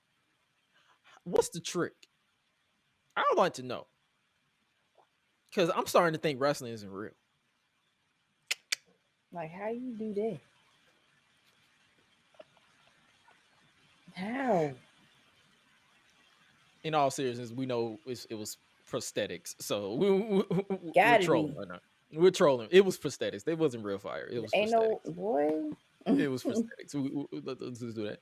And then he said, and then there's that other piece of trash, Bryan Danielson, who says, I'm going to kick his fucking head in. After he said that, Big Jake and I choked him out, and he's not here tonight. And that's the same thing Daniel Garcia is going to do to Jon Moxley in the main event tonight, because every time sports entertainers take on pro wrestlers, sports entertainers always win. Chris, I hate to break it to you. Sports entertainers are pro wrestlers. Are you new around here, sir? Eddie Kingston and William Regal walk out onto the ramp. Kingston says, I'll fight all of you right now. I'll fight you. You know what, Mr. Regal? Let them know where I want to fight him. And then William Regal did his version of War Games, Blood and Guts. It didn't have the same effect, but I heard it, so I'm cool with it. So we're going to get another Blood and Guts match. You want Blood and Guts? You ain't getting Blood and Guts. The Jericho Appreciation Society then jumped Eddie Kingston. And then... Oh, but wait, Ortiz, with the mad ball, right between the eyes. Cut him off! Cut him all off! Chris Jericho was bumped by Ortiz. I was about to call you Santana. I'm sorry. He was bumped by Ortiz. I appreciate that from behind. Ortiz got in the ring and smacked Jericho with the mad ball loaded sock. And he cut some of Jericho's hair. And I ain't going to tell you, he needed that haircut because Jericho's hair is thinning out like a mug. Like his end. I don't know too much about hair, but I can tell split ends when I see it. Them some split ends. Like, good Lord, bro. Like, blah. Oh man. Jericho screamed. Yeah, them some split. You didn't see that man's hair? That man got split ends. I saw it. It's just that man got some split ends. He need to let that go. If anything. Obviously, Jericho was furious. He's like, you cut my hair. My hair is worth more than your entire existence. I doubt that. You want blood and guts? You want the faces and blood and guts? Well, you got it. But I'm going to shave your stupid head bald. I want Jericho versus Ortiz, hair versus hair. I'm going to beat you, shave you, and burn you. Why? Because I'm a wizard. Chris, I know this is predetermined, but I'm going to need them to predetermine that you lose because your hair is oof. Your hair is showing your age. Especially when he said, what got me was, you know what, hair versus hair. I like, dude, like, if you cut your hair, it's gonna grow back. Stop freaking out. Yeah, come on, how many times you done got your hair cut? You know, he gotta be dramatic. You know, sports entertainment. You know, let's be bitches about our hair. Like, don't cut my hair. Oh my god. Oh my god. Don't do that. Then footage was shown from backstage that was filmed after Samoa Joe's match at Double or Nothing. Samoa Joe was attacked by Jay Lethal, Sanjay Dutt, and Satnam Singh, who targeted the shoulder. So I'm guessing that rivalry is still a thing. We'll see that evolve. And then we got the 10-man tag team match. Tony Khan, with all due disrespect, go to hell. Go to hell. Go to the fiery pits of hell. What is this match? Did this match need to happen? You know what I did during the Young Bucks, they won. They didn't. Nobody beat like Jungle Boy and Christian Cage and win. I was like, wow, okay. Yeah. Oh, you watched this match? I did. You know what I did? I went to go take a shower. Like, I legitimately people thought I was playing when I put out that tweet. I said a 10-man tag. No, I'm going to go take a shower. I just couldn't like do it. I could not find myself to care about this match at all. I was like, why did I watch it? That's what I was trying to figure out. You was like, what? I was like, why did I even watch this? Like, why did I do this to myself? You was like, what? Like you was like, what was the reason? What's the reason? Why did I do this to myself? Right. Why? Tell me why? You like, nah, I could not. Like, the ending came, I'm guessing Red Dragon hit the high low on Jungle Boy, and then the Bucks used the Meltzer driver and Matt Jackson pinned Jungle Boy to pick up the win. So the Young Bucks just pinned the AEW Tag Team Champions. They're going to get those back, said Adam Cole. Sure, Cole. Sure, Cole. Sure. Moving on, we hear from the newest signing in the women's division, Athena. She speaks with Tony Schiavone. Athena, she says, "Hey, Athena is all elite, baby. It's not a surprise why I'm here. The competition, and one in particular, TBS champion Jade Cargill. Yep, Jade, all streaks were made to be broken. All streaks are made to be broken, and I am going to be the one to break yours. So you can say this or that, Jade, but I am the fallen goddess." Did you catch what Athena said, though? When she said, I'm going to keep it. What? Okay, this is a genuine question. What the hell is 100? Yeah. What is 100? Maybe you know. I heard that. I don't hang around. I hang around. I don't hang around a lot of people. So maybe you know more than me. What is 100? I don't even know what that is. I don't even say that. I'm guessing she meant to say. I've never even heard that. I know what she's trying to say, but it's like, what are you doing? But Jade, let me keep it 100 with you. Let's have a real talk moment. Tony Schiavone was looking at her like, I know for sure no one says that shit. I know for a fact no one talks like that. And then you got people on social media talking about, oh, why is it always black people criticizing other black people? Who talks like that? Because we don't talk like that. We don't even talk like that. Like, that's not even me criticizing somebody. It's a genuine question. Who talks like that? I've never heard anyone talk like that. So I'm just like, me either. What? So I'm my confusion turns into laughter like it normally does. So I'm like, okay. I was like, I would like it, and Twitter literally was just confused. It was like, and like someone said, what the fuck does that even mean? And I said, bro, this sounds like a Netflix comedy sitcom. That's the that they'll put on that dialogue. I'm like, I know for sure I wouldn't say that. Jade Cargill walked out with her new publicist, Stokely Hathaway, interrupting Athena. Cut the shit. Now let me introduce the best talker in the game. Athena. That this woman right here, this woman is a queen. No, girl, I know you want your little title shot, but guess what? Not today. The enthusiasm between like this was a perfect pairing. I'm sorry. This was a perfect pairing. Like, It was. oh my God. Stokely, you got a taste of what I meant when I said it when he made his debut. He's This awesome. man with this promo. Soon as they walked out, I tweet my customary Jade Cargill tweet and my customary Big Stoke tweet. I'm trying to tell y'all, this man, He's awesome for real. boy, that's all I can say. I'm like, yo, this was awesome. Like, this man, whew, that's all I can say. So it looked like they're building up I'm guessing a trios match. It's going to be, I'm guessing, the baddies versus Athena, Chris Statlander, and Anna Jay. So I'm guessing we're going to get that at some point. Is that a match you're interested in? Oh yeah. Yes. What is your thoughts on the baddies? The baddies. The baddies. I don't care for that term personally. That's why I just started laughing already. That's why I just started laughing when you said it. Because the baddies. Gotta do something a little more solid than that, but the baddies. The baddies. It's like, to me, I feel like they do a little too much. Jade Cargill honestly don't need no help. I can get that. So I mean, honestly, they just there. Like they just there on camera. It's like, I don't want to see y'all. Like, I'm just being real. I don't want to see y'all. I love you. Don't get me wrong. I love my black women, but I didn't come to see y'all. Like, I can't see her.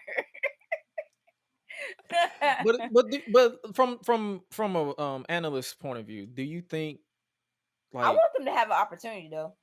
Like, because let's be real, like, let's look at it from this point. Tony, they don't really book a lot of women, so I'm guessing this is a way that you can get a lot of people on the show at the same time, as opposed to like the customary women's interview segment, women's match. That's it. Yeah, like I'm actually down for that though. I do want them in the ring a lot more. But let me ask you, do you feel like the TBS Women's Championship feels more like a bigger deal than the Women's World Championship?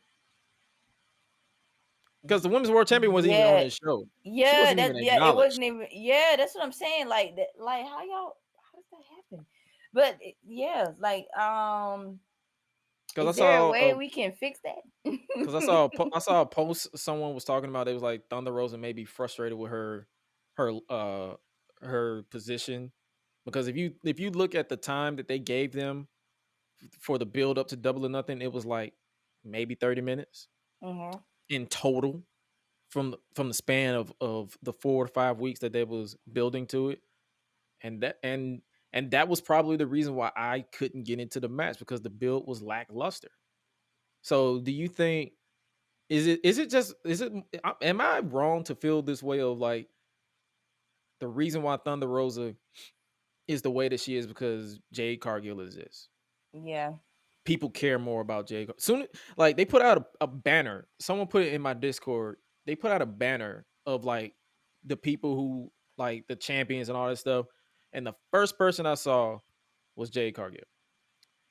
And that wasn't even me being the horny Gresh. It was literally me just saying she looks like someone that will catch my attention. I showed the same picture to my sister. She's more than a casual fan. Like, she's literally, she doesn't watch it religiously like I do. And she's like, "Who's the black woman?" Right. that was the first thought she said. Like, wow. She said, "Who's the black woman?" She's like, "Wow, who's the black woman?" And then my mom saw her on the Tamara Hall show, because that's one of her shows that she liked to watch.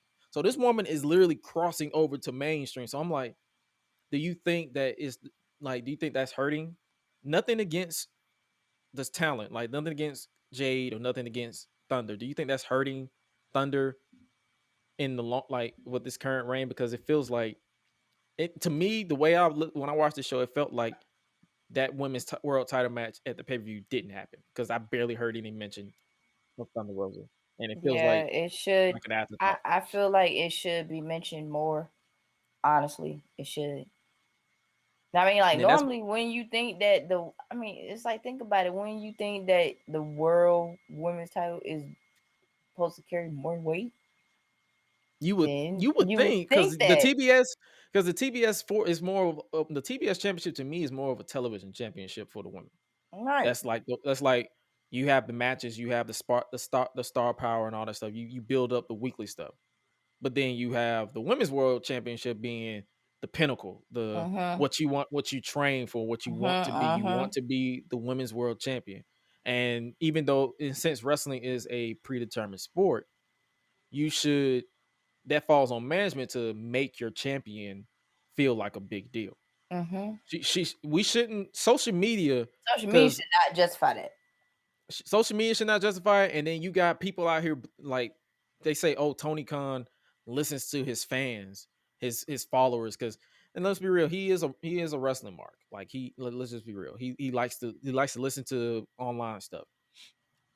There's people online telling you, book your women's division like they matter, like they're important. And that's not saying, oh, let's do the customary women's interview segment. Because if you watch every show, there's always that one customary interview segment with Tony Schiavone, and then there's the match.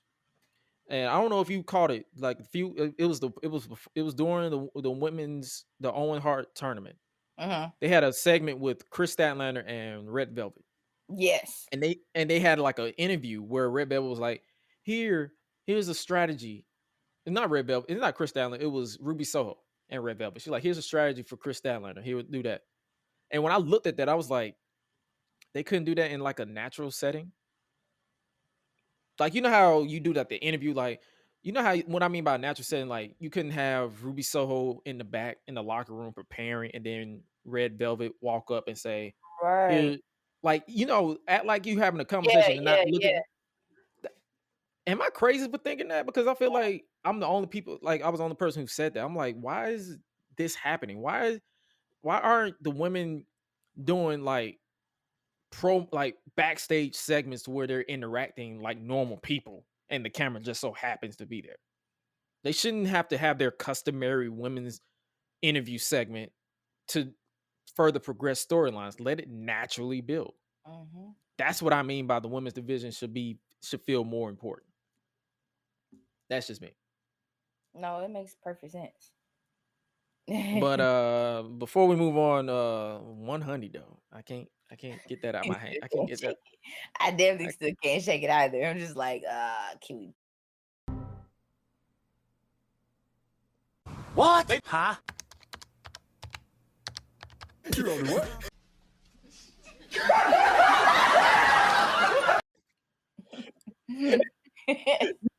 You going what? 100? What? But that was my little 2 cents about it. Like, hopefully they if he listens to the fans or the people who actually watches the product, hopefully he takes heed and just try to do something about it. Next up, we get Wardlow versus JD Drake. Wardlow's first official match, a part of the AEW roster. It was a squash match. What did you think about it? Did you like it? It was a squash match.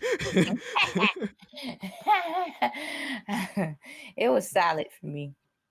It was basically to continue to put him over as a dominant heel. And every time Wardlow does a powerbomb, you got Tony Khan in the back. Again! One more time for the house. Do it again. Do it again. Do it again. Do it again. I enjoyed it for what it was. Then obviously after the match, smart Mark Sterling, who had the security team with him, Sterling served Wardlow with legal documents saying he was suing him on behalf of the security guards. And fun fact, the security guards just so happened to be DPW wrestlers. They was so Mark Sterling is suing Wardlow on behalf of Deadlock Pro Wrestling superstars. So funny. Y'all better go get y'all money. Chris Danger, all you guys better go get y'all money.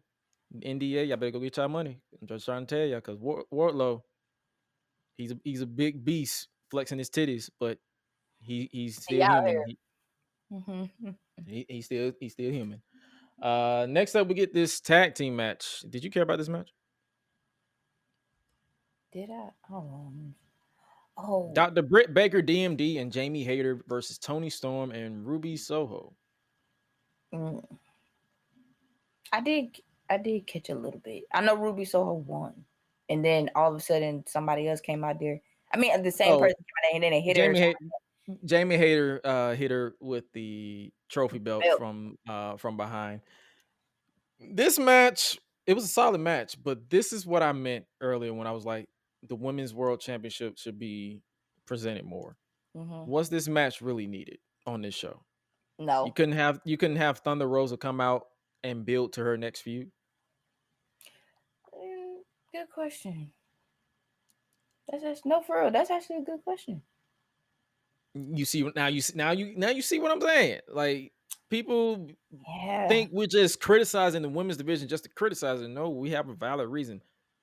They need to be booked better. This isn't a criticism for the talent. This isn't a criticism for what they bring in the ring. We're talking about, we need a reason to care. We need, as fans, a reason to care about your matches. And it's all about how you're presented. If I care more about a Jade Cargill match than your match, that says a lot about the booking. That's all I'm saying.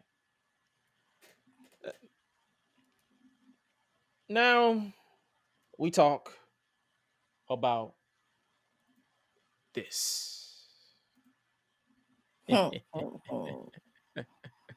We talk about that promo. That promo was very personal, in my opinion. Now, I'm going to say this once and once alone. When I'm gonna go on a little rant. When I tweet my live reactions to this tweet, what I don't need is for you to come into my DM telling me it's a work. No shit, Sherlock. And I'm gonna be honest with you. The more I hear it, the more I see it on my timeline, the more I despise the term. It's a work, right? It's a work, right? This is predetermined, right? What is up with you guys in your obsession with having the need to know everything that goes on behind the scenes? What is that obsession? What is that need to, I got you. I told you it was a work. I told you it was a shoot. I told you. I want you to shoot yourself in the foot. That's what I want you to do. I want you to work yourself to some bitches. You scaring the hoes. And I'm one of them. I just call myself a hoe. They just, yeah, honestly. But I think people do that just to either like try to get a rise out of somebody or just to have something to talk about. And it's like, you understand my frustration with it. It's like, yeah, what is your need to be right? Like, why do you desire to be right? Because that's like me taking my little nephew or my little niece to see a Disney movie or to watch Encanto for the millionth time and telling them, like, I know how they made that. That ain't real. That ain't really how they make that. That's a green screen, right? That's a rope attached to that, so he ain't really flying. You see how annoying that sounds? Yeah, it is. As someone who wants to live the magic, listen, bro. You're preaching to the choir. I know pro wrestling is predetermined. I know the magic behind. I literally studied this shit. But there are times where I want to literally suspend my disbelief and enjoy the product. Can I do that? Can I tweet that and not have you up and down? It's a work, right? That ain't really real. And that ain't really happen. of you motherfuckers. I truly am. Just let me watch it in Work. peace. Let me watch. That is, I want to. I don't need to know the magic behind the scenes all the time. I don't need to know. You don't. Let it go, please. God dang. It's not hard. It's But like this promo to watch. But this promo, if you want to know, because if you're looking for results on like AEW, they're buying into this being a shoot. So they removed him from the results on AEW results. They removed him from the roster. They removed his AEW shop, all that stuff. The promo started off like this. Someone actually decided to give a full transcript of the promo, and I'm like, y'all actually got this verbatim, but I'm gonna read it to you. He said this: I am in a lot of pain right now after what happened on Sunday, but all you people want to do is hear me talk, right? That's what you want, right? You want to hear me talk? I'll talk, but this is Max Friedman talking. And I'm like, oh shit. Yeah, I'm not when gonna you read said that, I said, yeah, this is getting personal. This about to get personal. Big merger, boss. A lot of important executives here tonight to watch your product. Will be a real shame if something bad happened. I wouldn't want to embarrass you, man. Speaking of embarrassing, you've been trying to sit down with me to hash things out for quite some time, haven't you? Well, guess what? Too little, too late. Here's why. When this company first started, it was all friends wrestling. Everybody was handed a ticket except me. See, I had to write my own, and boy, do I have good penmanship because I've created moment after moment after moment for this company, and I still get no respect. Nobody is on my level. No one. Everything I touch turns to gold. There is nothing I can't do. Every time I come out here, I am not expected to hit home runs. I'm expected to grand slam, and I do that shit on a weekly basis. See, all the other boys have to settle for being great. I have to be perfect because I'm the 26-year-old who is constantly held under a microscope because I'm the only guy who is capable of carrying this company on my back as I have for months. It's funny that I hear boos, but I also hear clapping. That's interesting. Where were you guys this whole weekend when you were calling me an unprofessional piece of shit? And they really were. I'm just curious. You're not the only problem. It's the boys in the back too. The boys in the back all want my spot. So guess what? You want my spot? You can have it because I don't want to be here anymore. And that's where it blended in to reality. Now let's talk about you fans, huh? You people call yours fans. You're not fans. You're uneducated marks. You sit there on your phones tweeting out your opinions like they're worth a damn. Let me explain something to you. You don't know shit. Your opinions suck. Your opinions change at the drop of a dime, which is true. Y'all motherfuckers are fickle. He said they drop at the drop of a dime, and then you pretend that your new opinions match your old opinions. For example, man, I always knew MJF was a good wrestler. Really?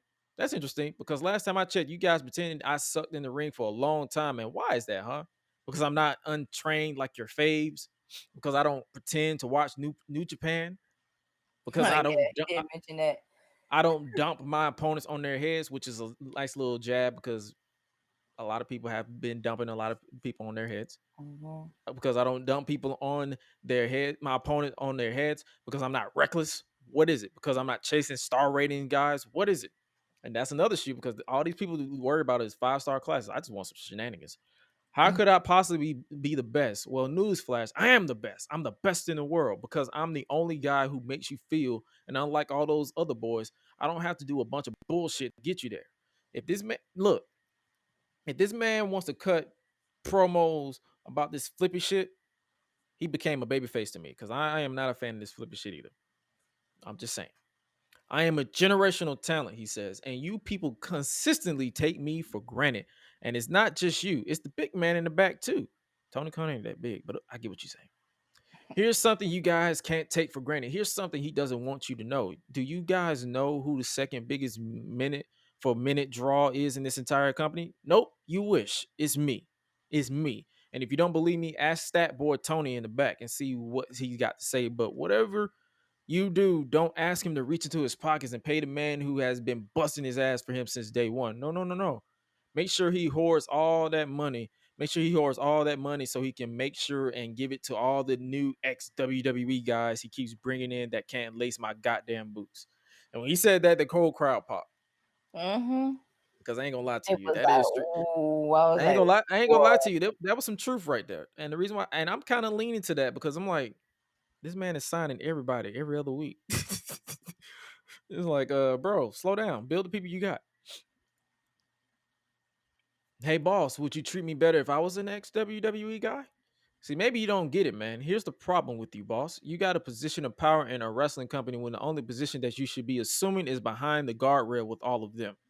I don't want to wait until 2024, but you won't listen to me. So allow me to make it a little easier for you. Tony, I want you to fire me. Don't count me down, you piece of shit. You shut your mouth. Tony, look at me. Tony, look at me. And you know what? I can't do that part justice. Fire me. Tony, don't count me down, you piece of shit! Shut your mouth!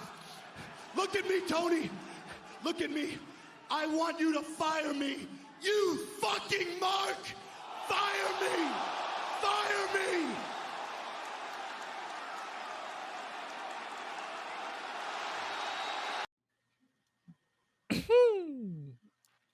He was not having it. Boy. Boy. That's all I said, like, boy. Hey, man. You can listen. This was the promo for the ages for MJF. I am telling you right now, if he should not be a babyface, he should not be a heel. He should, if this is a work shoot, which more than likely it is, because you can look at the production. If it was a shoot, like if he was going off script, they wouldn't have been following him around with that camera. They would have been trying to cut away. So that's how I know it wasn't a shoot. But for those marks that always like to say, "Oh, it's a work, right?" Work yourself to some. Never mind. I don't even say no more. Work yourself to go take a shower. That's what we need to do. Work yourself to go take a shower. Wash your ass. like you got to understand. I'm so tired. I'm so tired of these people in my messages. It's a work. I know, motherfucker. You don't have to tell me. You don't, of all people, you don't have to tell me. It's a work. Beat it. Wash your ass. Beat it and wash your ass. But what was your unfiltered thoughts that I did not say already? What was your thoughts on this? It's just as personal as it gets. Do you think? Do you think it was like a reality built? It was a shoot at first, like he was legitimately unhappy. Oh, he and was it was like, throwing shots. That's all I can say. Like he was throwing shots at folks. Just say to give you what I'm trying to say. Like he was more so like, hey, or him and Tony Khan was like, hey, let's just go make some money, and let's just work this into an angle. Mm-hmm. Like, let's be real, because that's all people talk about on social media. He's like, let's just turn it into an angle. And if you had to rank this pipe bomb, I won't even call it a pipe bomb. This is a nuke. This man was dropping nuclear. Oh yeah, like he went off. like if you look back to his first encounter with CM Punk, he said, you drop pipe bombs. I drop nukes. That was a nice little foreshadowing. So this was a nuke. This wasn't a pipe bomb. So if you had to rank, because I don't do rankings, but if you had to rank between this one and the CM Punk pipe bomb, which one would you rank? Would this one be over the Punk one, or would it be the other way around? I choose this one. I like them both because it was good for their appropriate time. The Punk pipe bomb brought back some interest to WWE because that was floundering like crazy. It brought some nuance back to WWE. So, and then this one, I'm intrigued. Like I'm literally like on the edge of my seat, like what's next? And that's what I need in wrestling. I don't need you motherfuckers in my comments talking about it's a work. I need you to sit back, relax, and enjoy the show, like I am. And let me crack these jokes. Just let me crack these jokes. That's it. That's all I ask. And then we get the main event of the evening. A blood blood battle between Daniel Garcia and Jon Moxley. All I can say is that boy good. Jon Yeah, Moxley, Jon Moxley. Jon Moxley and Daniel Garcia. That boy good. Daniel Garcia, that boy good. Even though he's the Jack Harlow of professional wrestling, but he's good. And I liked it. Like, I really did like it. Like, if you didn't check it out, so obviously Jon Moxley won after. So basically, Garcia locked on a sharpshooter, but Moxley escaped because they actually went over this time. You know, they always like to lie and say, "Oh, we're going to stick it as long as can." They never go over, but they actually went over. But Garcia locked in on a sharpshooter, and Moxley escaped. Moxley splashed Garcia onto the timekeeper's table. Jericho then sprinted to the ring, but Eddie Kingston ran down and began to hammer Jericho. Eddie Kingston almost tripped, but he saved himself. But he wants to kill this man so bad he almost recreated Titus World slide, but he saved himself. Moxley smashed Garcia with the paradigm shift and then pinned him. So Jon Moxley is 2-0 against Daniel Garcia. I enjoyed this match. It was a battle. Garcia is great. He is smooth with his transition. I enjoy watching him work.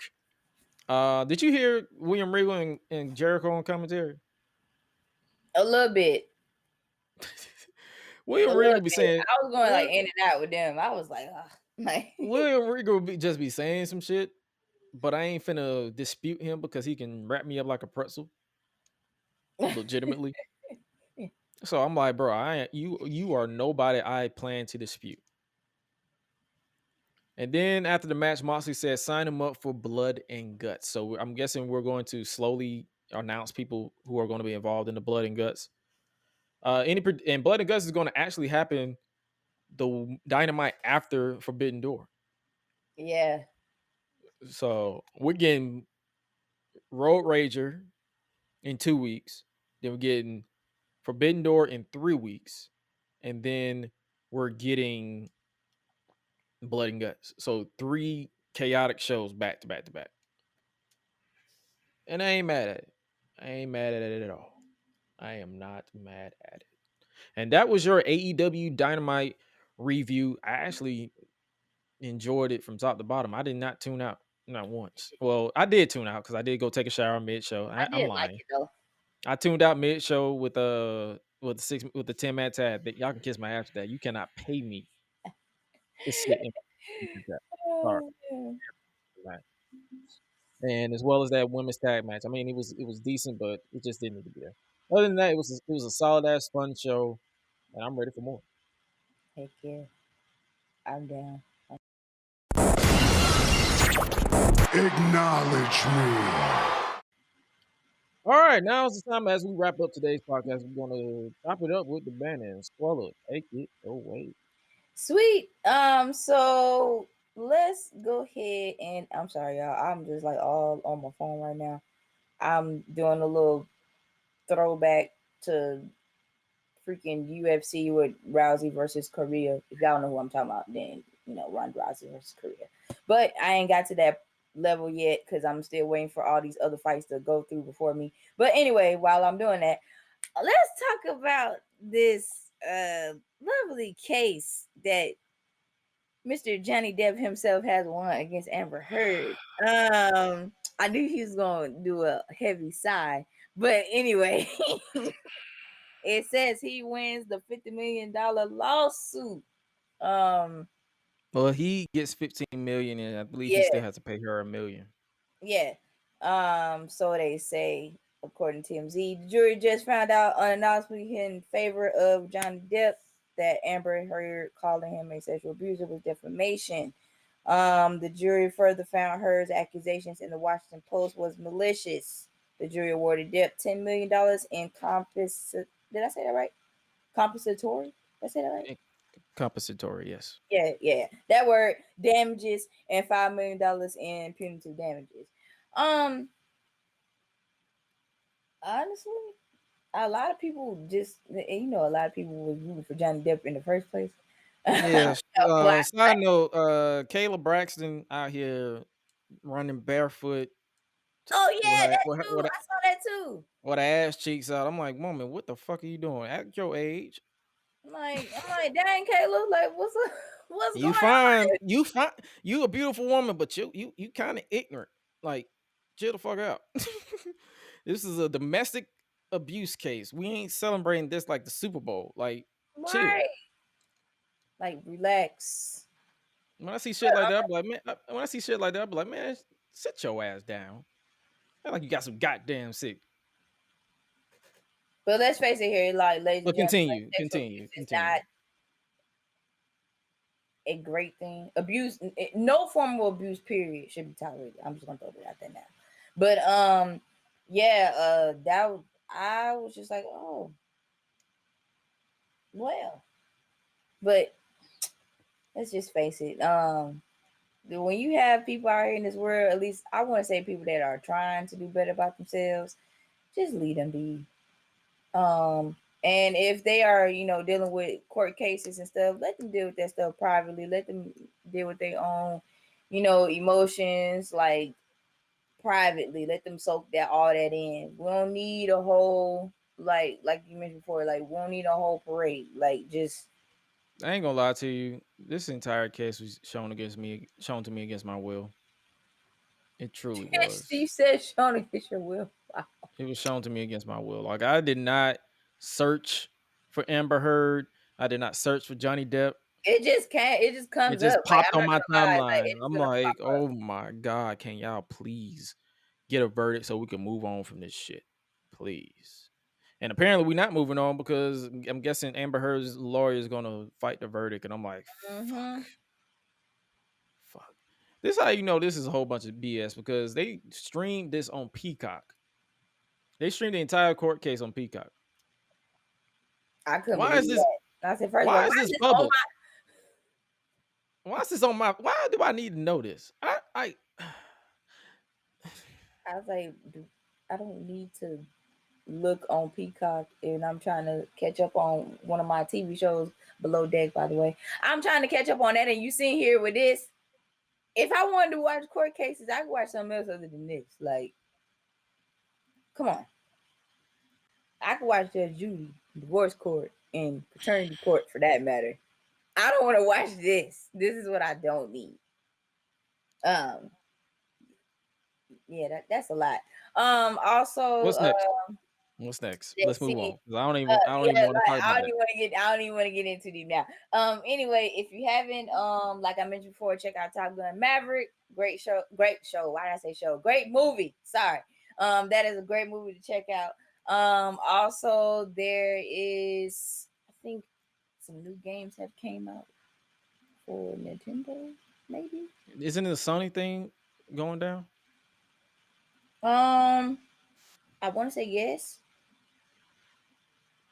but if you haven't, there should be some new games that are coming out this year for Nintendo.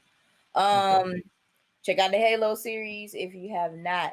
Also, Obi-Wan Kenobi is on Disney Plus. I don't know if anybody else is not Star Wars fans. Is that another Star Wars thing? Because yeah, like, and if you finish the Mandalorian, then yeah, like, go ahead. I still haven't had time to finish the second season of The Mandalorian. I started it, but then I got busy at work, and then I moved on with my life, so I kind of forgot. But there is Obi-Wan Kenobi that's on there too. Paramount, they still got Halo going on. I think Halo's now over. They already did a season finale already, but it was pretty good. Young Rock, if nobody else got a chance to check that out yet, go ahead and check that out too. They are renewed for season 3 as well, so that's gonna be. I started watching the second season. Yeah, and them jokes are hilarious with them people that they be picking. El Undertaker took me out.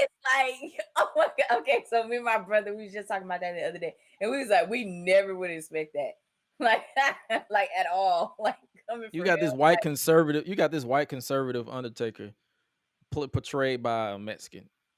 like, that man was clearly as day Mexican. Hilarious. It's funny, but yeah, that was pretty great. Also, The Rock has just announced on Instagram, I believe today, that the trailer for Black Adam will be coming out June the 8th. So next week. Also, Jurassic the new Jurassic movie will come out June the 10th. So that's next week, next Friday. Is there anything that I miss? Oh, I still haven't seen this other movie, this psychological thriller movie called Men. I haven't even seen that yet. Yeah, I haven't seen it yet. They say like it's pretty interesting. Also I still haven't seen Black Phone with Ethan Hawke, but I don't think that's out yet. But anyway, yeah, it's some movies that some of these movies out here make you be like, yeah, it make you think. And also I saw the trailer for Nope like the other day. Now I know that's coming out pretty soon, and You're saying movies that I have never seen know existed before in my I life. So I'm haven't know like, this thing like it hasn't even came out yet. But I've seen trailers for this stuff already. So I'm just like, yeah. gotcha. Apparently, for those who are following the NBA Finals, Game 1, I believe Golden State are in the Boston Celtics actually are in the lead right now. I believe it's 5 minutes and 8 minutes left in the fourth quarter, so they're actually in the lead right now. If you guys are, actually, so never mind. The Warriors actually, who is this? Celtics came back and outs the Warriors and take 1-0 lead in the NBA Finals, basically.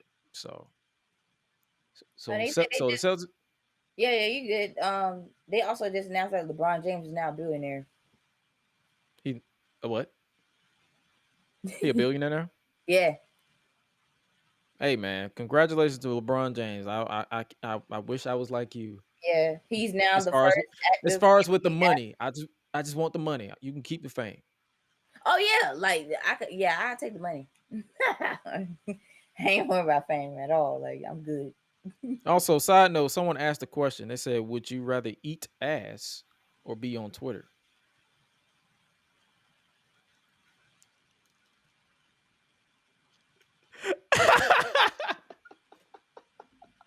Wait.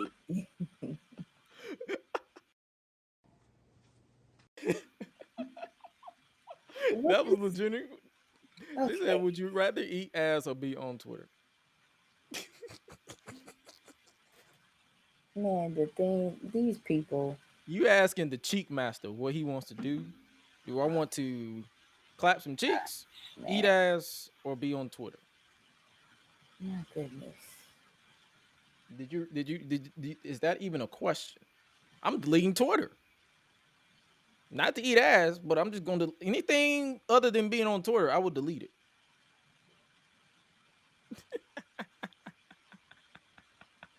I knew that was gonna throw you off. You really did, because I was just like, what? I'm like, wait. I'm scrolling on Twitter at this point. I'm doing the same thing. Like I'm looking at Twitter myself, and I'm just like, wait. And Kanye with these shoes on. Okay, I'm gonna shut up. Swallow wanted to do this to me. Did this nigga just hit me? Why would you do this? Oh shit! You're like this man right here. Like, but we're not gonna keep y'all too long because we already went way too over on time. But I still don't understand these shoes that Kanye got on, but okay. You're never going to find it. It's Kanye. I know, like that's why I'm just like, you know what? I'm gonna let it go. Like I ain't gonna fight it. But I hope you guys enjoyed the start of TNA month. If you guys want to choose what we watch next, let me know. Let me know on Twitter at Gresh Unleashed or at Josh Gresham RG. And if you want, or I'm gonna let Swallow pick because she's about going to pick some stuff too. But it's gonna continue the retro reviews for TNA month. TNA Impact month. So it don't have to be exclusive to TNA. It could be Impact Wrestling because I ain't gonna lie to you, I have not watched Impact Wrestling in years. Since Slammiversary 2020, that's the last time I watched Impact. Sorry.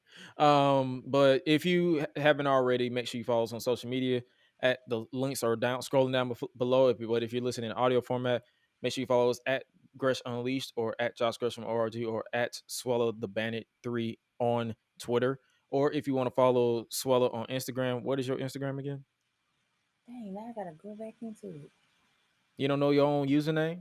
Man, I forget. Just follow her on Twitter. She's private, but she'll accept you if she get good vibes off of you. But if you're a creepy person, you can keep your follow. But if you want to follow all her links in exactly, you can follow both of us at solo.to/Gresh or solo.to/Swallow.